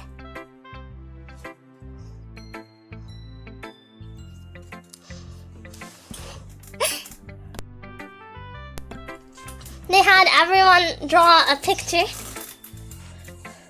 and then we left the picture on the desk and everyone changed seats, and we had to write poems about the picture that we saw. It helps bring out the feeling in the last line. So you did. I guess more went into it than I realized. That's what it means to be a pro. I'm glad you learned something. Didn't expect that from the youngest one here, did you? Yeah, I guess not. I decided to humor her with that last comment. I don't really care how old Natsuki is, but if Natsuki is feeling proud, then I won't take that away from her.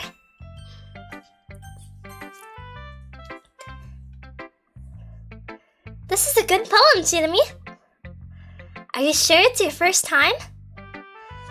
Of course. It's not that good. Am I the kind of guy who would be writing poems in his spare time? Yes, you're right. But that's why it impressed me. Well, to be honest, I was afraid that you wouldn't do it seriously. or that you wouldn't write one at all. I'm really happy just that you wrote one.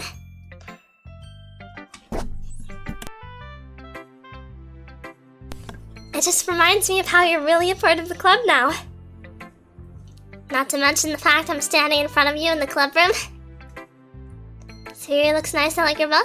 Suchley did a good job on all the sprites.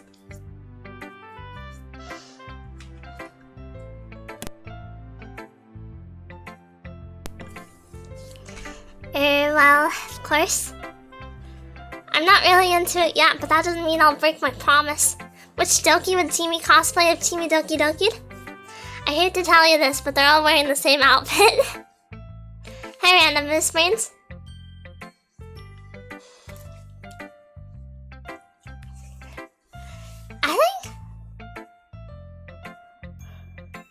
I'm not really into it yet, but that doesn't mean I'll break my promise. See? It's like I said before, Tsunami. Deep down, you're not selfish at all, you know? Trying new things like this for other people? That's something that only really good people do. Thanks, Sayori. I'm not sure if Sayori sees the full picture of my motive here. Then again, I can't deny that she's part of the reason I joined. Knowing how much this means to her and all. Yeah. And I'm gonna make sure you have lots of fun here, okay? That will be my way of thanking you. Alright, I'm gonna hold you to that then. Yay! Now, you'll read my poem too, right? Don't worry, I'm really bad at this. We'll see about that.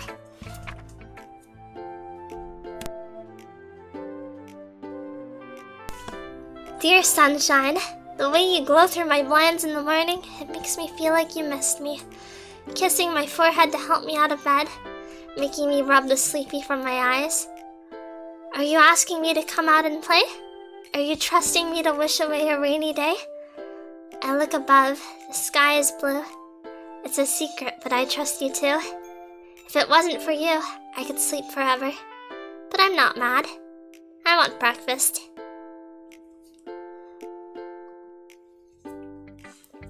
Sayori, this is just a guess, but did you wait until this morning to write this?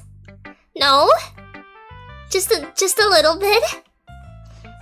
You can't answer just a little bit to a yes or no question.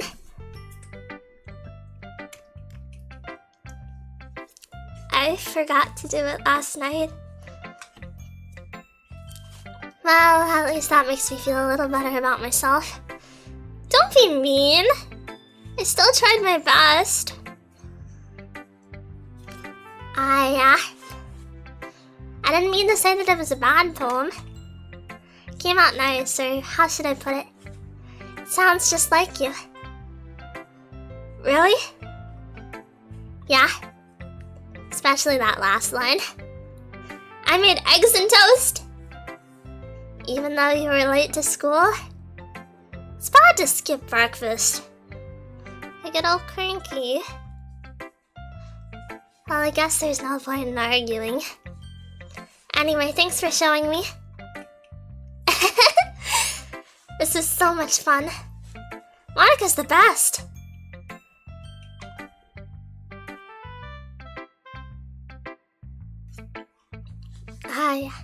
But next time, I won't forget. I'm gonna write the best poem ever. Well, I guess I look forward to it. Yeah, I guess that's everyone. I glance around the room. That was a little more stressful than I anticipated. It's as if everyone is judging me for my mediocre writing abilities. I wonder if Natsuki misses breakfast every morning to explain a lot about her temper. I think it's a little implied. Even if they're just being nice, there's no way my poems can stand up to theirs. This is a literature club after all. I sigh. I guess that's what I ended up getting myself into. Across the room, Sayuri and Monica are happily chatting. My eyes land on Yuri and Natsuki.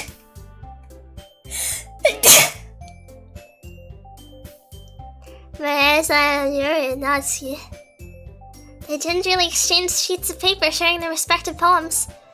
As they read in tandem, I watch each of their expressions change. Bless you, salud. Taskeru. Natsuki's eyebrows furrow in frustration. Meanwhile, Yuri smiles sadly. What's with this language? Did you say something? Oh, it's nothing. Natsuki dismissively returns the poem to the desk with one hand. I guess you could say it's fancy. Thanks. Yours is cute. Cute? Did you completely miss the symbolism or something? It's clearly about the feeling of giving up. How can that be cute? I know that. I just meant the language, I guess. I was trying to say something nice. Eh? You mean you have to try that hard to come up with something nice to say? Thanks, but it really didn't come out nice at all. Well, I do have a couple suggestions. If I was looking for suggestions, I would have asked someone who actually liked it. Which people did, by the way. Sayori liked it, and Tsunami did too. So based on that, I'll gladly give you some suggestions of my own. First of all... Excuse me. I appreciate the offer, but I've spent a long time establishing my writing style. I don't expect it to change anytime soon, unless of course I come across something particularly inspiring.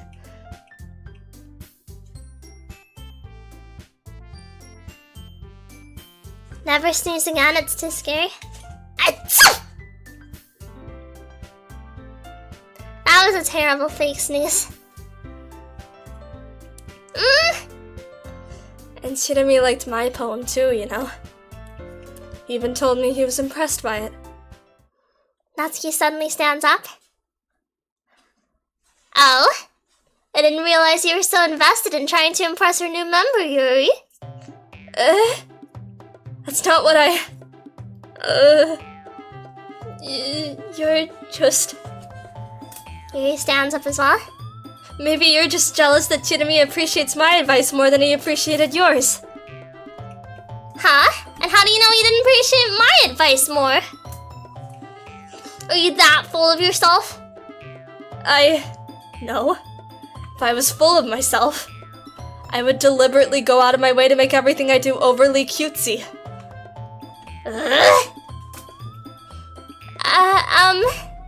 Is everyone okay? Well, you know what?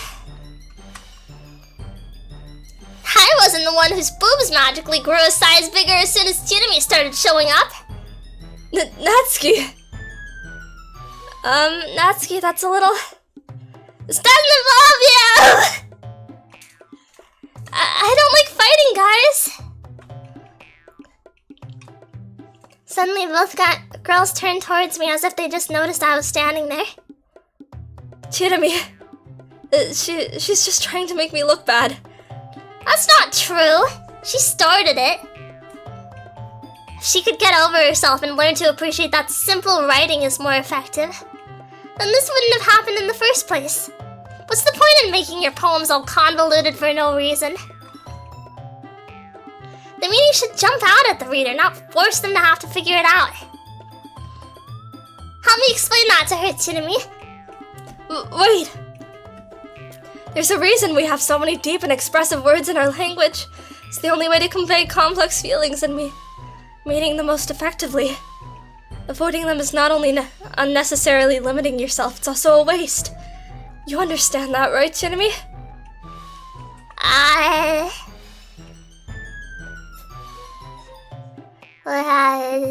How did I get dragged into this in the first place? It's not like I know anything about writing. But whomever I agree with, they'll probably think more highly of me.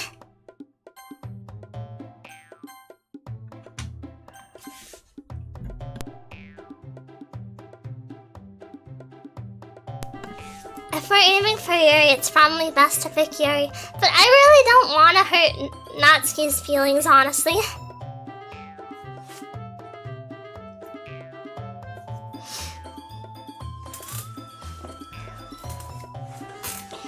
Hi. Yuri. Natsuki, you write that I liked your poem. See? Wait, that's not an excuse for you to be so mean. You shouldn't pick a fight just because someone's opinion is different. That's not what happened at all. Yuri wouldn't even take my poem seriously. I understand. Yuri? You're a seriously talented writer. It's no secret that I was impressed. Well, that's... But here's the thing. No matter how simple or refined someone's writing style is, they're still putting feelings into it, and it becomes something really personal. That's why Natsuki felt threatened when you said her poem was cute. I see. I didn't notice that I'm sorry. But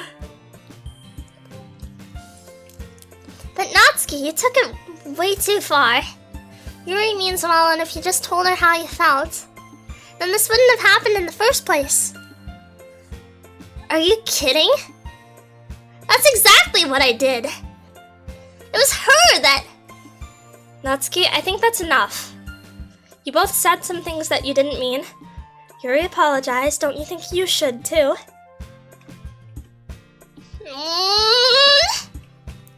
Natsuki clenches her fist, and yet nobody has taken her side. She's trapped, at this point being defiant only because she can't handle the pressure. I end up even feeling bad for her. Sometimes when I'm hurt, it helps to take a walk and clear my head. So Yuri, she doesn't need to... You know what? I'm gonna do that. It'll spare me from having to look at all your faces right now. That morning, Natsuki snatches her own poem up from the desk and storms out. On her way out, she crumples up the poem with her hands and throws it in the trash. Natsuki... She really didn't need to do that.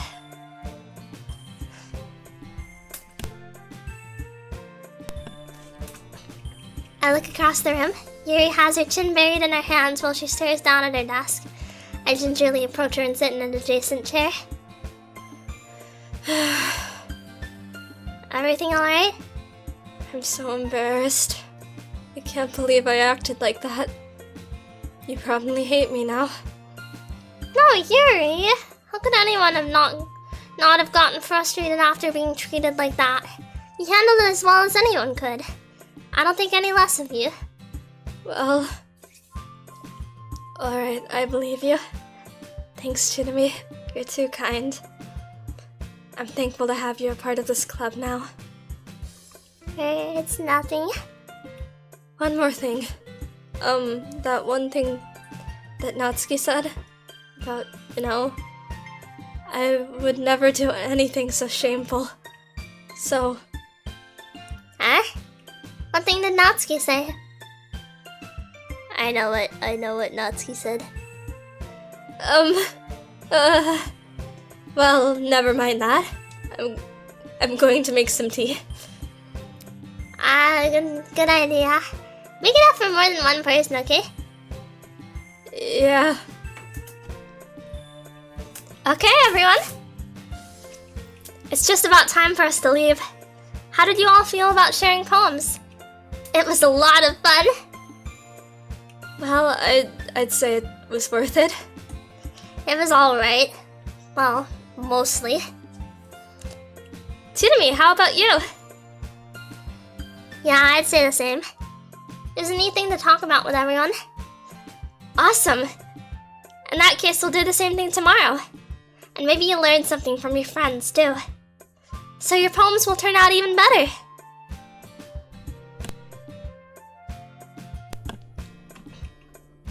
I think to myself, I did learn a little more about the kinds of poems everyone likes. With any luck, that means I can at least do a better job impressing those I want to impress. I nod to myself with newfound determination. Chirumi, ready to walk home? Sure, let's go. Sayuri beams at me. Truly has been a while since Sayuri and I have spent this much time together. Can't really say I'm not enjoying it either. I should have gone for Sayuri. Sayuri, about what happened earlier. What do you mean? You know, between Yuri and Natsuki. Does that kind of thing happen often? No. That's really the first time I've seen them fight like that. I promise they're both wonderful people. You don't hate them, do you? No, I don't hate them. I just wanted your opinion, that's all. I can see why they'd make good friends with you. Phew. You know, Chirumi, it's nice that I get to spend time with you in the club. But I think seeing you get along with everyone is what makes me the happiest. And I think everyone really likes you, too. That's... Every day is gonna be so much fun. Sigh. It looks like Sayuri still hasn't caught on to the kind of situation I'm in. Sure, being friends with everyone is nice, but does it really need to stop there? We'll just have to see what the future holds, Sayuri. I pat Sayuri on the shoulder. I said that more to myself than her, but it's easy to use Sayuri as an internal monologue sometimes. Okay! Yeah, let's do this.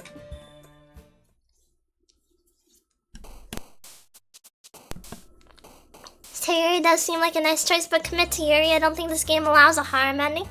Yeah. Landscape, melancholy. Aura. Unending. Stream. Unstable. Wrath. Variance. Incongruent.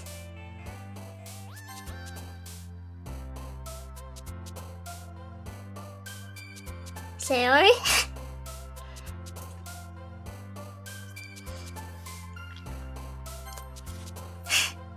Analysis, disoriented, intellectual, entropy, unrestrained, afterimage, effulgent, marriage? Aw, you like marriage, that's so cute! See me as a circle crasher? I'm gonna leave these girls rotting husks of their former selves. I think I'm a little too big for one. Boop. Now you guys see a little bit more from underneath me.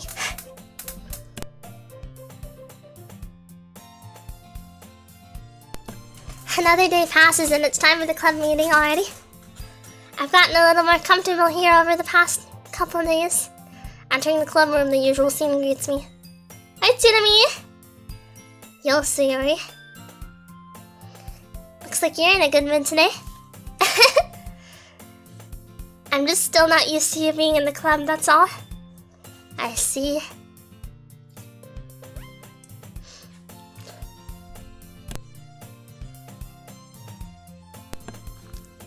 What the heck does those words mean? Do those fit into a poem? Probably. I can recognize what they mean in a vacuum, but I cannot go back and remember them. That's a pretty simple thing to get in a good mood. But I guess it's always the simple things with you anyway. Speaking of which, I'm kind of hungry. Will you come with me to buy a snack? No thanks. That's not like you at all. I have my reasons. Why don't we take a look at your purse, Sayori? Why that, all of a sudden? No reason, really. I just wanted to look at it. Sayori nervously retrieves her coin purse. She fumbles with the latch and gets it open. Then she turns it upside down and lets its contents spill onto the desk. Only 2 small coins fall out. I knew it. I can see right through you, Sayori. That's not fair. How did you even know? It's simple. If you had enough money in the first place, you would have bought a snack before coming to the club room. So either you're not hungry and want an excuse to take a walk, or you plan to conveniently forget that you spent all your money so that I would lend you some.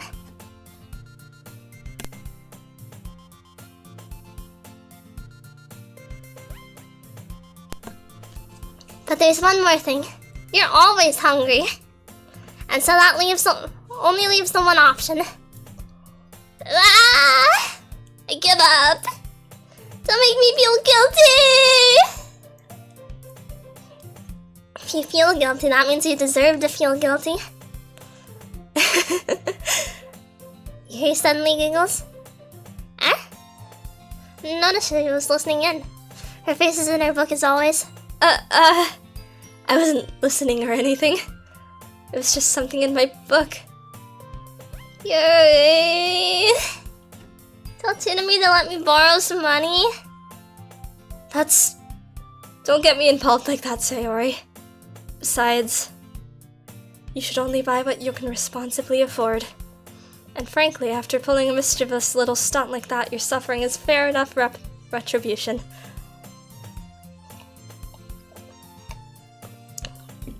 I didn't mean that. I got too absorbed into my book. I really like when you speak your mind, Yuri. It doesn't happen much, but it's a fun side of you. There's no way you could think that.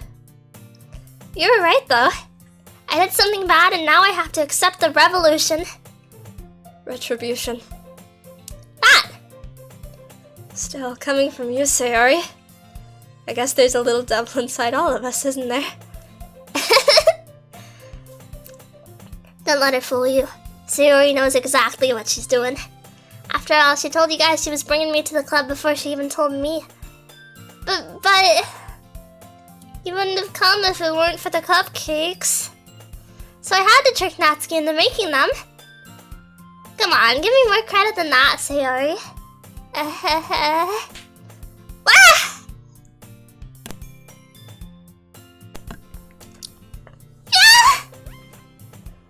Out of nowhere, something smacks Sayori in the face and tumbles onto the desk. Ow! What? A cookie! Sure enough, it's a giant cookie wrapped in plastic. Sayori glances around. Is this a miracle? It's because I paid my restitution! Retribution. Actually, that one almost worked. I was just gonna give it to you, but then I heard you blab about the cupcakes. It was totally worth seeing your reaction, though. Natsuki! That's so nice of you! I'm so happy! Sayori hugs the cookie. Jeez, just eat it. Sayori rapidly tears open the wrapper and takes a big hug. So good! Sayori suddenly clasps her hands over her mouth and bit my tongue! You're going through a lot over just one cookie. Natsuki takes a bite of her own cookie. Yours looks really good too, Natsuki. Can I try it? Cheese. Beggars can't be choosers. But yours is chocolate. Yeah, why do you think I gave you that one? Fine. Still, I'm really happy that you shared this one with me. Sayori gets out of her seat and goes behind Natsuki, then wraps her arms around her. Jeez! I get it! Cookie still in hand, Natsuki reaches up to nudge Sayori off her. Sayori suddenly leans down and takes a bite out of Natsuki's cookie. some more. The moly plants are off the chart here. Hey! Did you seriously just do that? Mouthful of Siri trots away to safety. You're laugh as well. Jeez, you're such a kid sometimes. Monica, can you tell Siri? Huh? Monica's in the club room. Ugh. Where's Monica anyway? That phrasing was rough. Take it back, Siri is legitimately evil with that move. It's fine, they're all cute girls. Good question. Have any of you heard anything about her being late today? Not me. Yeah, I haven't either. That's a bit unusual. I hope she's okay. Of course she's okay. She probably just had something to do today. She's pretty popular after all. You don't think she has a... I wouldn't be surprised. She's probably more desirable than all of us combined. That's true. Excuse me? Suddenly the door swings open. Sorry, I'm super sorry. Ah, there you are. I didn't mean to be late. I hope you guys weren't worried or anything. Monica chose the club over her boyfriend after all. You're so strong-willed. Boyfriend? What on earth are you talking about? Monica quizzically glances at me. Ah, never mind that. What held you up anyway? Well, my last period today was study hall.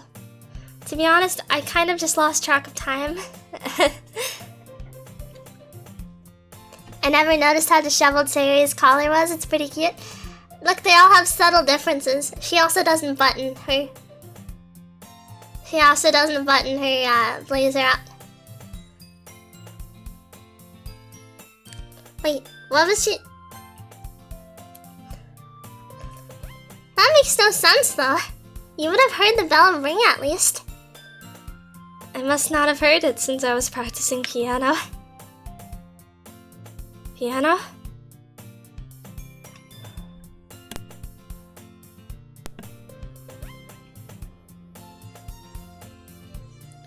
Bam.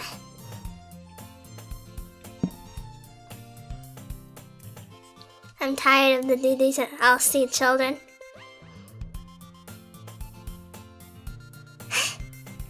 I wasn't aware you played music as well, Monica. I don't really. I kind of just started recently. I've always wanted to learn piano. That's so cool! You should play something for us, Monica. Monica looks at me. Maybe once I get a little better, I will. Yay! That sounds cool. I'd also look forward to it. Is that so? In that case, I won't let you down, Tsunami. Monica smiles sweetly. Ugh. Ugh. I didn't mean any pressure or anything like that. Don't worry. I've been practicing a whole lot recently, and I'd really love the chance to share once I'm ready. I see. In that case, best of luck. Thanks. So I didn't miss anything, did I? Not really. I choose to leave out Sayori's mischievous escapade. I'm sure Natsuki will end up complaining to her anyway. Looks like everyone has already settled down. Sayori has somehow already finished her entire cookie. Yuri is back to her book and Natsuki disappeared into the closet. Let's save. Bam! Oh, sweet smiling woman, booga booga. Oh. You know the drill. Hey Yuri. Suddenly noticed that Yuri is reading a different book from the one we've been reading together. Sorry, I didn't mean to interrupt. No. I was kind of just waiting for you. If that's the case, why don't we go ahead and get started? Yes, let's. Actually, I have a request. Do you mind if I make some tea first? Not at all. Thanks very much. If there's one thing that can make my reading time here any better, it's a nice cup of tea. Not to mention for yourself as well. Why doesn't she tell me what kind of tea she drinks? Yuri stands up and makes her way to the closet. I follow and watch as she retrieves a small water pitcher from the shelf, the kind with a filter inside. Can you hold this for a second? Sure. Yuri hands me the water pitcher and also fetches an electric kettle. I'm going to plug this in at the teacher's desk and then we'll go get some water. She walks past me and sets the kettle down on the teacher's desk. I simply watch her movements. To my surprise, the way she moves really contrasts her speaking mannerisms, especially because of her long legs. Yuri appears elegant and methodical. Okay, may I have the water pitcher? Thanks, I'll be right back. Might as well walk with you. Might as well walk with you. Yeah, why not? Shall we go then? Stop looking at her legs, Yuri. Ah! Wooden legs! Yeah? Where are you two off to? No, Yuri was gonna make some tea, so suddenly realized how weird it sounds to explain this to Monica. We're just filling the water pitcher. Okay. Sorry, I was just a bit curious. It's kind of a one-person job, isn't it? It's...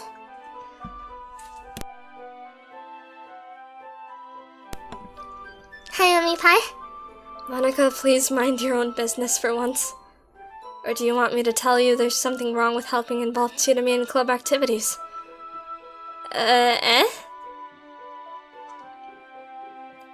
My mouth gapes. I suppose there's nothing wrong with that. Then let's go, Chidami. Okay. Yuri quickly exits the room and I follow. All these women are itching to rip each other apart. Hi, what are you looking at? I'm late. You were late. You were later than I was late. I was late by like an hour. You were late by 3 hours even.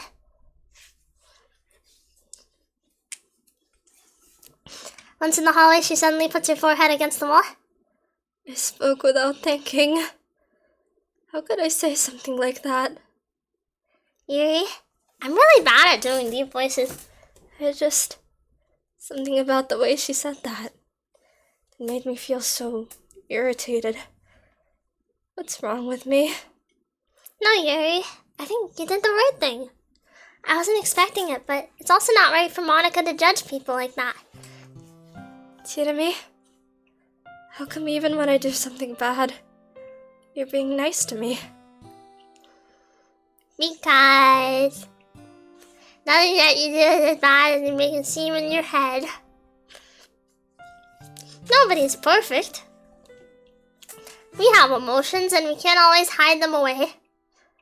But you always amplify things in your head. Your mind turns a light rain shower into a hurricane. No. Wouldn't you hate me for something as terrible as that? Why would I hate you? I can't hate someone for having emotions. What kind of friend would do that? Friend, you say? He lifts her head. Chidami, I really like being friends with you. Ahaha. Thanks, Yuri. I like being friends with you too. I feel kind of awkward saying something like that. I know you're congested. I don't know where my allergy meds are though.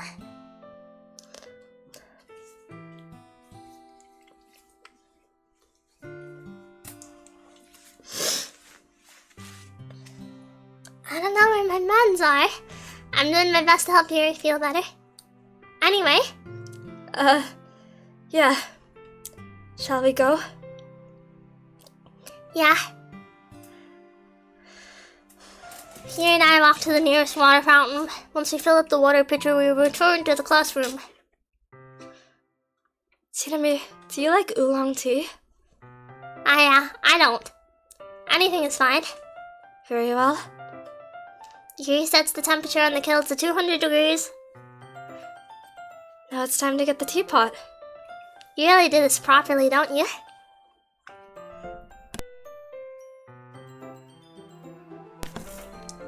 Taking these Tsunami quotes out of context, this has been a gold mine for out of context Tsunami. Has it? I'm only saying normal things. Of course. I shouldn't do any less when I'm making tea for others. Even if I'm not an expert on tea or anything? In that case, you'll only be even more impressed. Perhaps I will. Ho ho. Ho ho. Je suis français now. Ho ho. Je mange. Yuri. Yuri fetches the teapot and begins measuring the tea leaves. To my surprise, she even starts humming a little to herself. You must be in a good mood now. Is that so? I was letting it show. And you noticed? I was doing a bit of thinking. And I decided that I would try expressing myself a little more. It turns out it's not very hard for me to do. But it's you who's around anyway. Wakarimasen. That's great, Yuri. Just don't push yourself too much. You're always worrying about me, Tsunami. It's very endearing. Yuri wasn't kidding. I don't even know if I can keep up with this. I watched Yuri pour a cup of tea for each of us. Tsunami, I have another request. Do you mind if we sit on the floor today? How is that? It's a little bit easier on my back. I can read with my back against the wall rather than bending over at my desk. Sorry, I didn't realize. No worries. I just have back pain fairly regularly, so I do my best to manage it. Is that so? I wonder why that is. I think I might know why it is.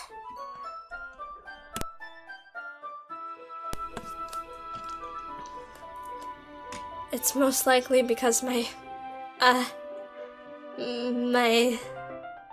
Your posture, right? Always hunched over that one, like that while reading. Yes, I have terrible reading posture. So that's why we should sit on the floor. You got a humongous chest, lady! Your chest.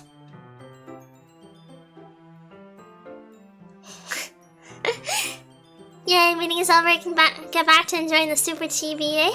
Woohoo! Wahoo! Fair enough. Big honga redongas! I'll go ahead and get the book. So you for Tsunami? How am I at this? Pretty amateurish, yeah?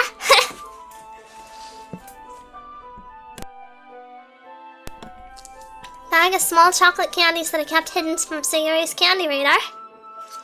I take it since it'll go well at the tea. Yuri and I then sit against the wall, teacups at our sides.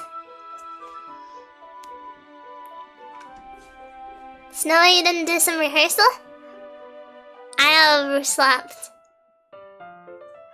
I was late by an hour because I overslept, and also I missed my allergy medicine and...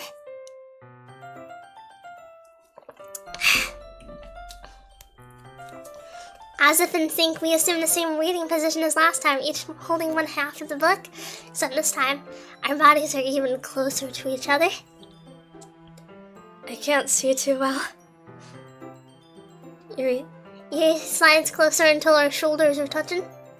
How am I supposed to focus on reading like this? Yuri was always kind of cute, but when she's being less apprehensive, it's almost more than I can handle. Your teacup. Yuri hands me my teacup. Holding it with my hand that's not holding the book, I end up in a position that makes it even harder to focus, because now I need to worry about making sure I don't accidentally touch her chest. Meanwhile, Yuri hasn't noticed a single thing. She wears her intense waiting expression, and I can only presume the world around her has faded away.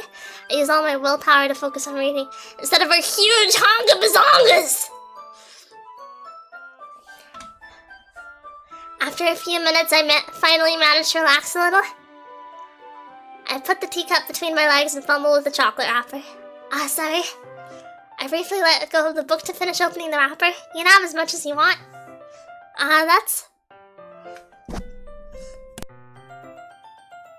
That's okay. That's okay, I won't take any. Hey, sure?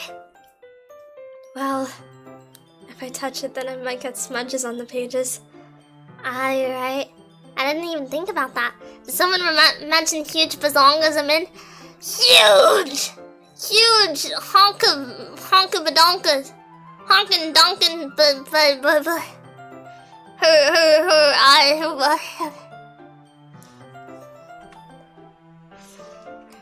No need to apologize. I'll hold the book, okay? Are you sure? Of course. Yuri opens the book with both hands.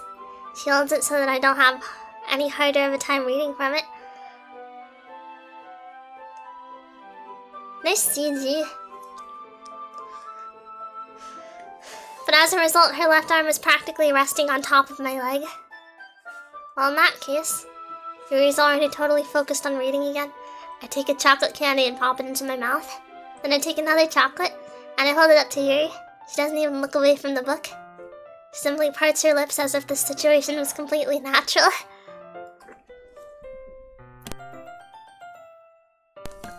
But that means I can't stop here. I apprehensively place the chocolate in her mouth. Just like that, Yuri closes her lips over it. Yuri's expression suddenly breaks. Did I just... Yuri looks at me like she needs to confirm what just happened. You dropped it, girl! You dropped it! Chirumi? Sorry. I guess I shouldn't have done it. Well, you were just helping. That's something that friends do, right? I mean, not really in this kind of context, but... yeah, that's all it was. Yeah, and you don't need to stop or anything. I see. The situation has gotten really tense. Yuri tries to return to the book, but I can tell just by her expression that even she can't focus now. My heart is pounding. Feed her another chocolate! Yuri's eyes meet mine. How did it even come to this? Yuri doesn't avert her gaze. I notice her chest rising and falling to the rhythm of her breaths. Stop staring at her chest, you weirdo! Well, I would mean. I raise my arm. Like before, Yuri parts her lips. But it's different this time. I take the chocolate and place it in her mouth. I feel her hot breath on my fingers. This is weird. Okay, everyone!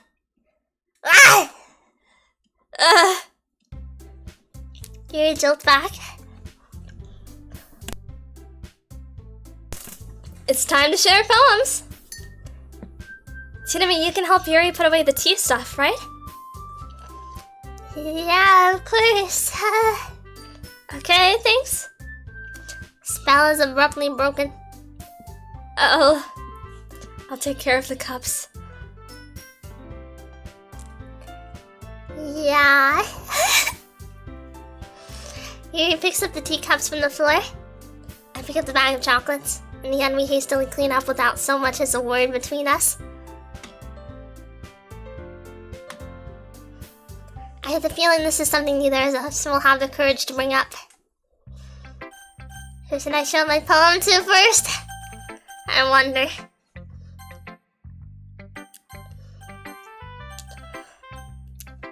Monica! Hi again, Chirumi. How's the writing going? Alright, I guess. I'll take that. As long as it's not going bad. I'm happy that you're applying yourself. Maybe soon you'll come up with a masterpiece. I wouldn't count on that. You never know. Want to share what you wrote for today? Sure, here you go. Alright, this one's good. It feels like you're not only getting more comfortable with your style, but the imagery is better than the last one I read. Just wondering, but have you been finding inspiration in Yuri's writing style? I guess so. By the way, are we marathoning this or will this be a two-parter? I think it'll be a two-parter. Probably, because I don't want to spend forever doing this. How long will this take? You know, I'm tired and also sweaty. Can't deny that she's talented. Yeah, totally. I think your poems are the most romantic. That's the best way to describe it. She's like a totally different person when she picks up a pen. I noticed that too. Or when she's talking about literature, it's like a light turns on inside her. Sadly, it's hard to get much personal conversation out of her. Trust me, I've tried. Who knows what goes on in that head of hers? I hope you don't mean that in a bad way. No, of course not. I just mean that I wish she didn't keep so much to herself. But still, defending her like that, you must be pretty into her. Eh? You completely misunderstood! Calm down, I'm kidding. Besides, I'm pretty sure she's already got a boyfriend. Wait, really? Yeah, a fictional one anyway. Monica kind of whispers that last part to me. It's just a hunch, but... Oh, there's not anything wrong with that. Oh, well, I know. I was just saying. But anyway, you want to read my poem now? I like the way this one turned out, so I hope you do too. Alright, let's take a look. Save me. The colors, they won't stop. Bright, beautiful colors. Flashing, expanding, piercing. Red, green, blue, an endless cacophony of meaningless noise. The noise, it won't stop. Violent, grating waveforms, squeaking, screeching, piercing. Sine, cosine, tangent. Like playing a chalkboard on a turntable. Like playing a vinyl on a pizza crust. An endless poem of meaningless. Load me.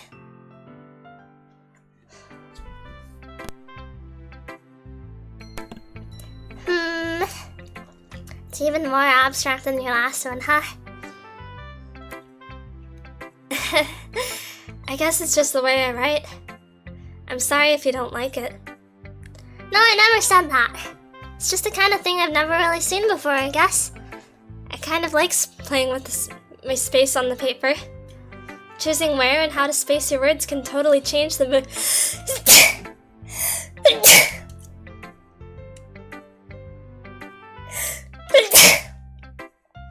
Gesundheit, Monica.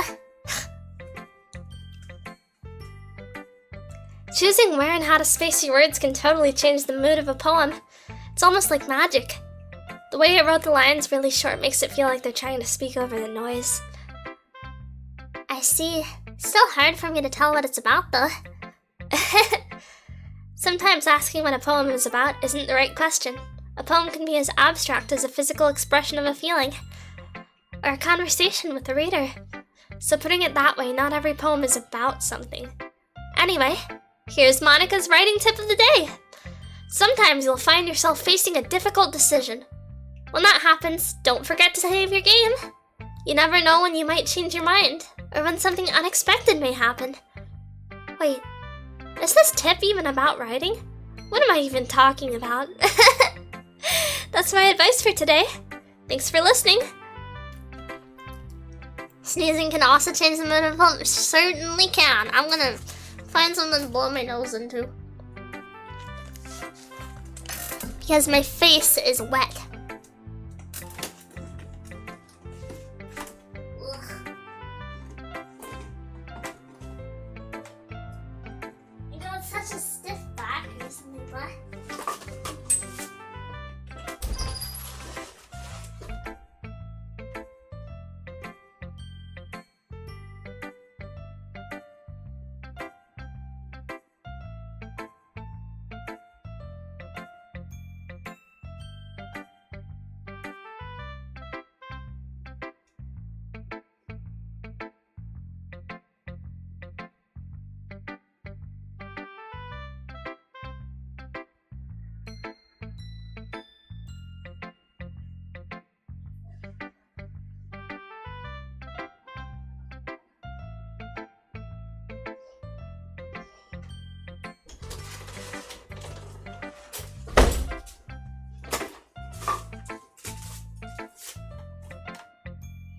wait a moment, I just remembered something really important. Hold on.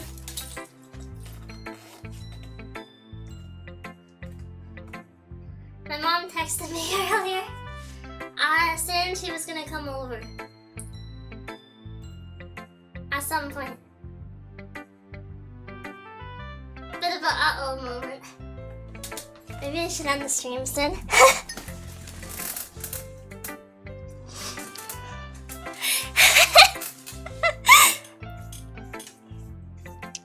I completely forgot. Anyway, let's talk to Sayori.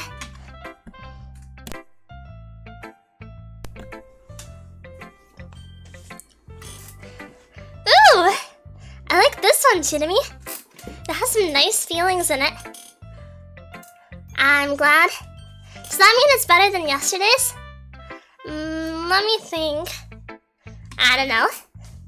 I guess I like them both. Not very helpful, you know? Well, I'm not very good at figuring out if poems are good or bad. But that's why I just go by my heart. If it makes me feel things, then it must be a good poem. I'm not sure that's exactly how it works. Then again, I guess conveying feelings is a pretty important part of this whole thing. Yeah, maybe. Honestly, I don't even know what kind of writing you like in the first place. Yeah, me neither. Ugh. Why don't you at least try giving it some thought? Aw, you wanna write something for me? That's so sweet.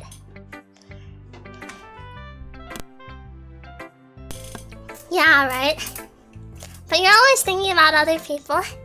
You need to think about yourself once in a while. If you don't, you might end up getting hurt at some point. Eh? Well, I don't really know what you mean, but I'll try to keep it in mind. Look at that dumb stare. Well, whatever. Anyway, let's see. I guess I like happy poems. Wait, sometimes I like sad poems too. Sometimes a little bit of both. There's a word for that, right? What's the word I'm looking for? Bittersweet. Yeah. I like things that are happy and things that are sad. Happy and sad? Can't see you liking something sad, Sayori. Well, I like happy the most. But sometimes when you have a little rain cloud in your head, a sad poem can help give the rain cloud a little hug and make a nice happy rainbow. Sayori, that's unexpectedly poetic. Eh? Is it? Maybe I'm getting better at expressing my feelings after all. Thanks, Chidami. I should go write that down then. You can read my poem now, okay?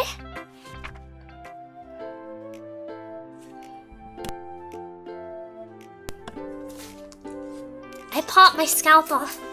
I pop off my scalp like the lid of a cookie jar. It's the secret place where I keep all my dreams. Little balls of sunshine all rubbing together like a bundle of kittens. I reach inside with my thumb and forefinger and pluck one out. It's warm and tingly. But there's no time to waste. I put it in a bottle to keep it safe. And I put the bottle on the shelf with all the other bottles. Happy thoughts, happy thoughts, happy thoughts in bottles. All in a row.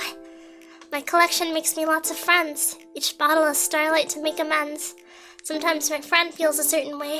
Down comes a bottle to save the day. Night after night, more dreams. Friend after friend, more bottles. Deeper and deeper my fingers go. Like exploring a dark cave, discovering the secrets hiding in the nooks and crannies. Digging and digging, scraping and scraping. I blow dust off my bottle caps. It doesn't feel like time elapsed. My empty shelf could use some more. My friends look through my locked front door. Finally, all done.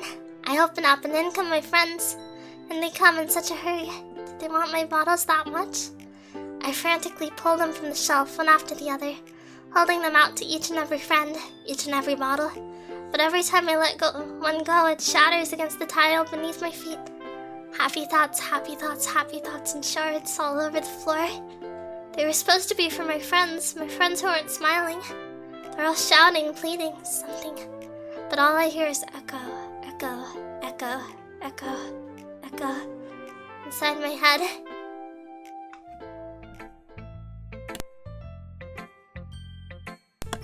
Holy crud. Sir, did you really write this? Of course I did. Didn't I tell you yesterday I was gonna write the best poem ever? Yeah, but I didn't expect something like this coming from you. Monica taught me a whole lot. I have been really in touch with my feelings lately. I see that. It's almost kind of creepy. Creepy? Well, not exactly. Hi, Orsic.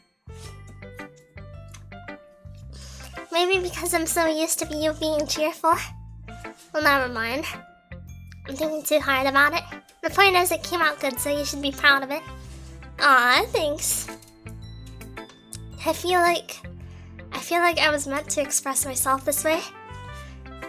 It even helps me understand my own feelings a little bit better.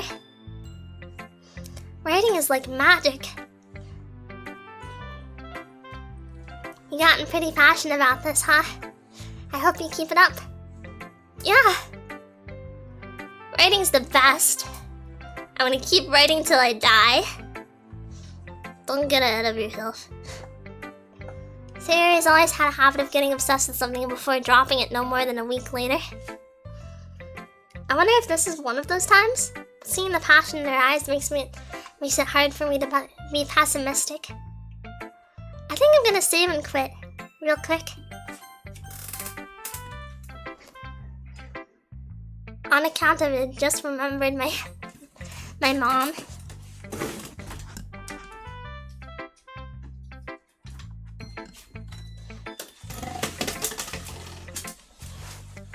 I had a really fun time, and I don't want my voice to get worn out. This is a lot more fatiguing than it usually is, because I'm pretty rapidly switching between voices.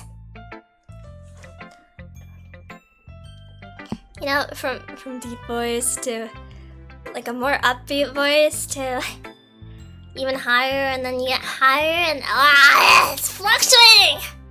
Too much. My throat is gonna implode at this rate.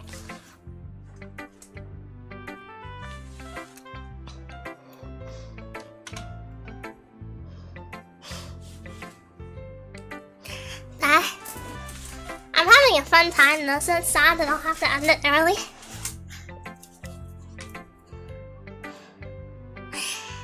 This is fun. This is... Who should I raid? I ought to raid someone. I like Rhea. Who's playing Sante? Rhea is playing Sante. You ever raided Sneaky before? I don't know who that is. Sneaky.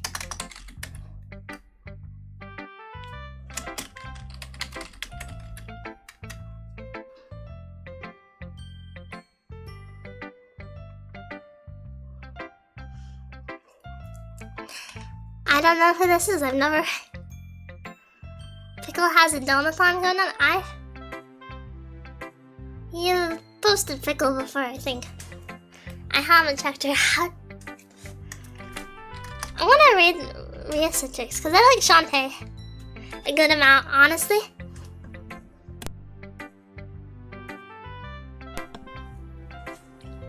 You might not know that, but I like it.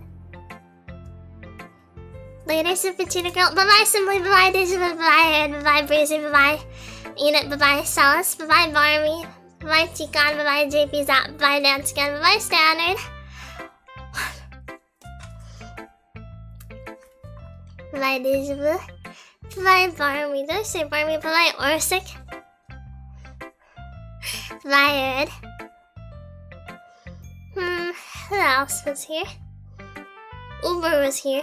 Super Duper was here. Bye, Uber and Super Duper, unless you've already left. Have fun with your mom. I don't know what she's doing here. I forgot. I just remembered. I woke up. She had messaged me. She said, like, yeah, I'm coming over to the house, so telling you so you don't get scared. I don't know. Bye-bye. Wait, is that? Yeah, it's promptly sized up. Bye-bye. Bye-bye, Shub. Bye-bye. Pull on my nose. I need to find my allergy meds.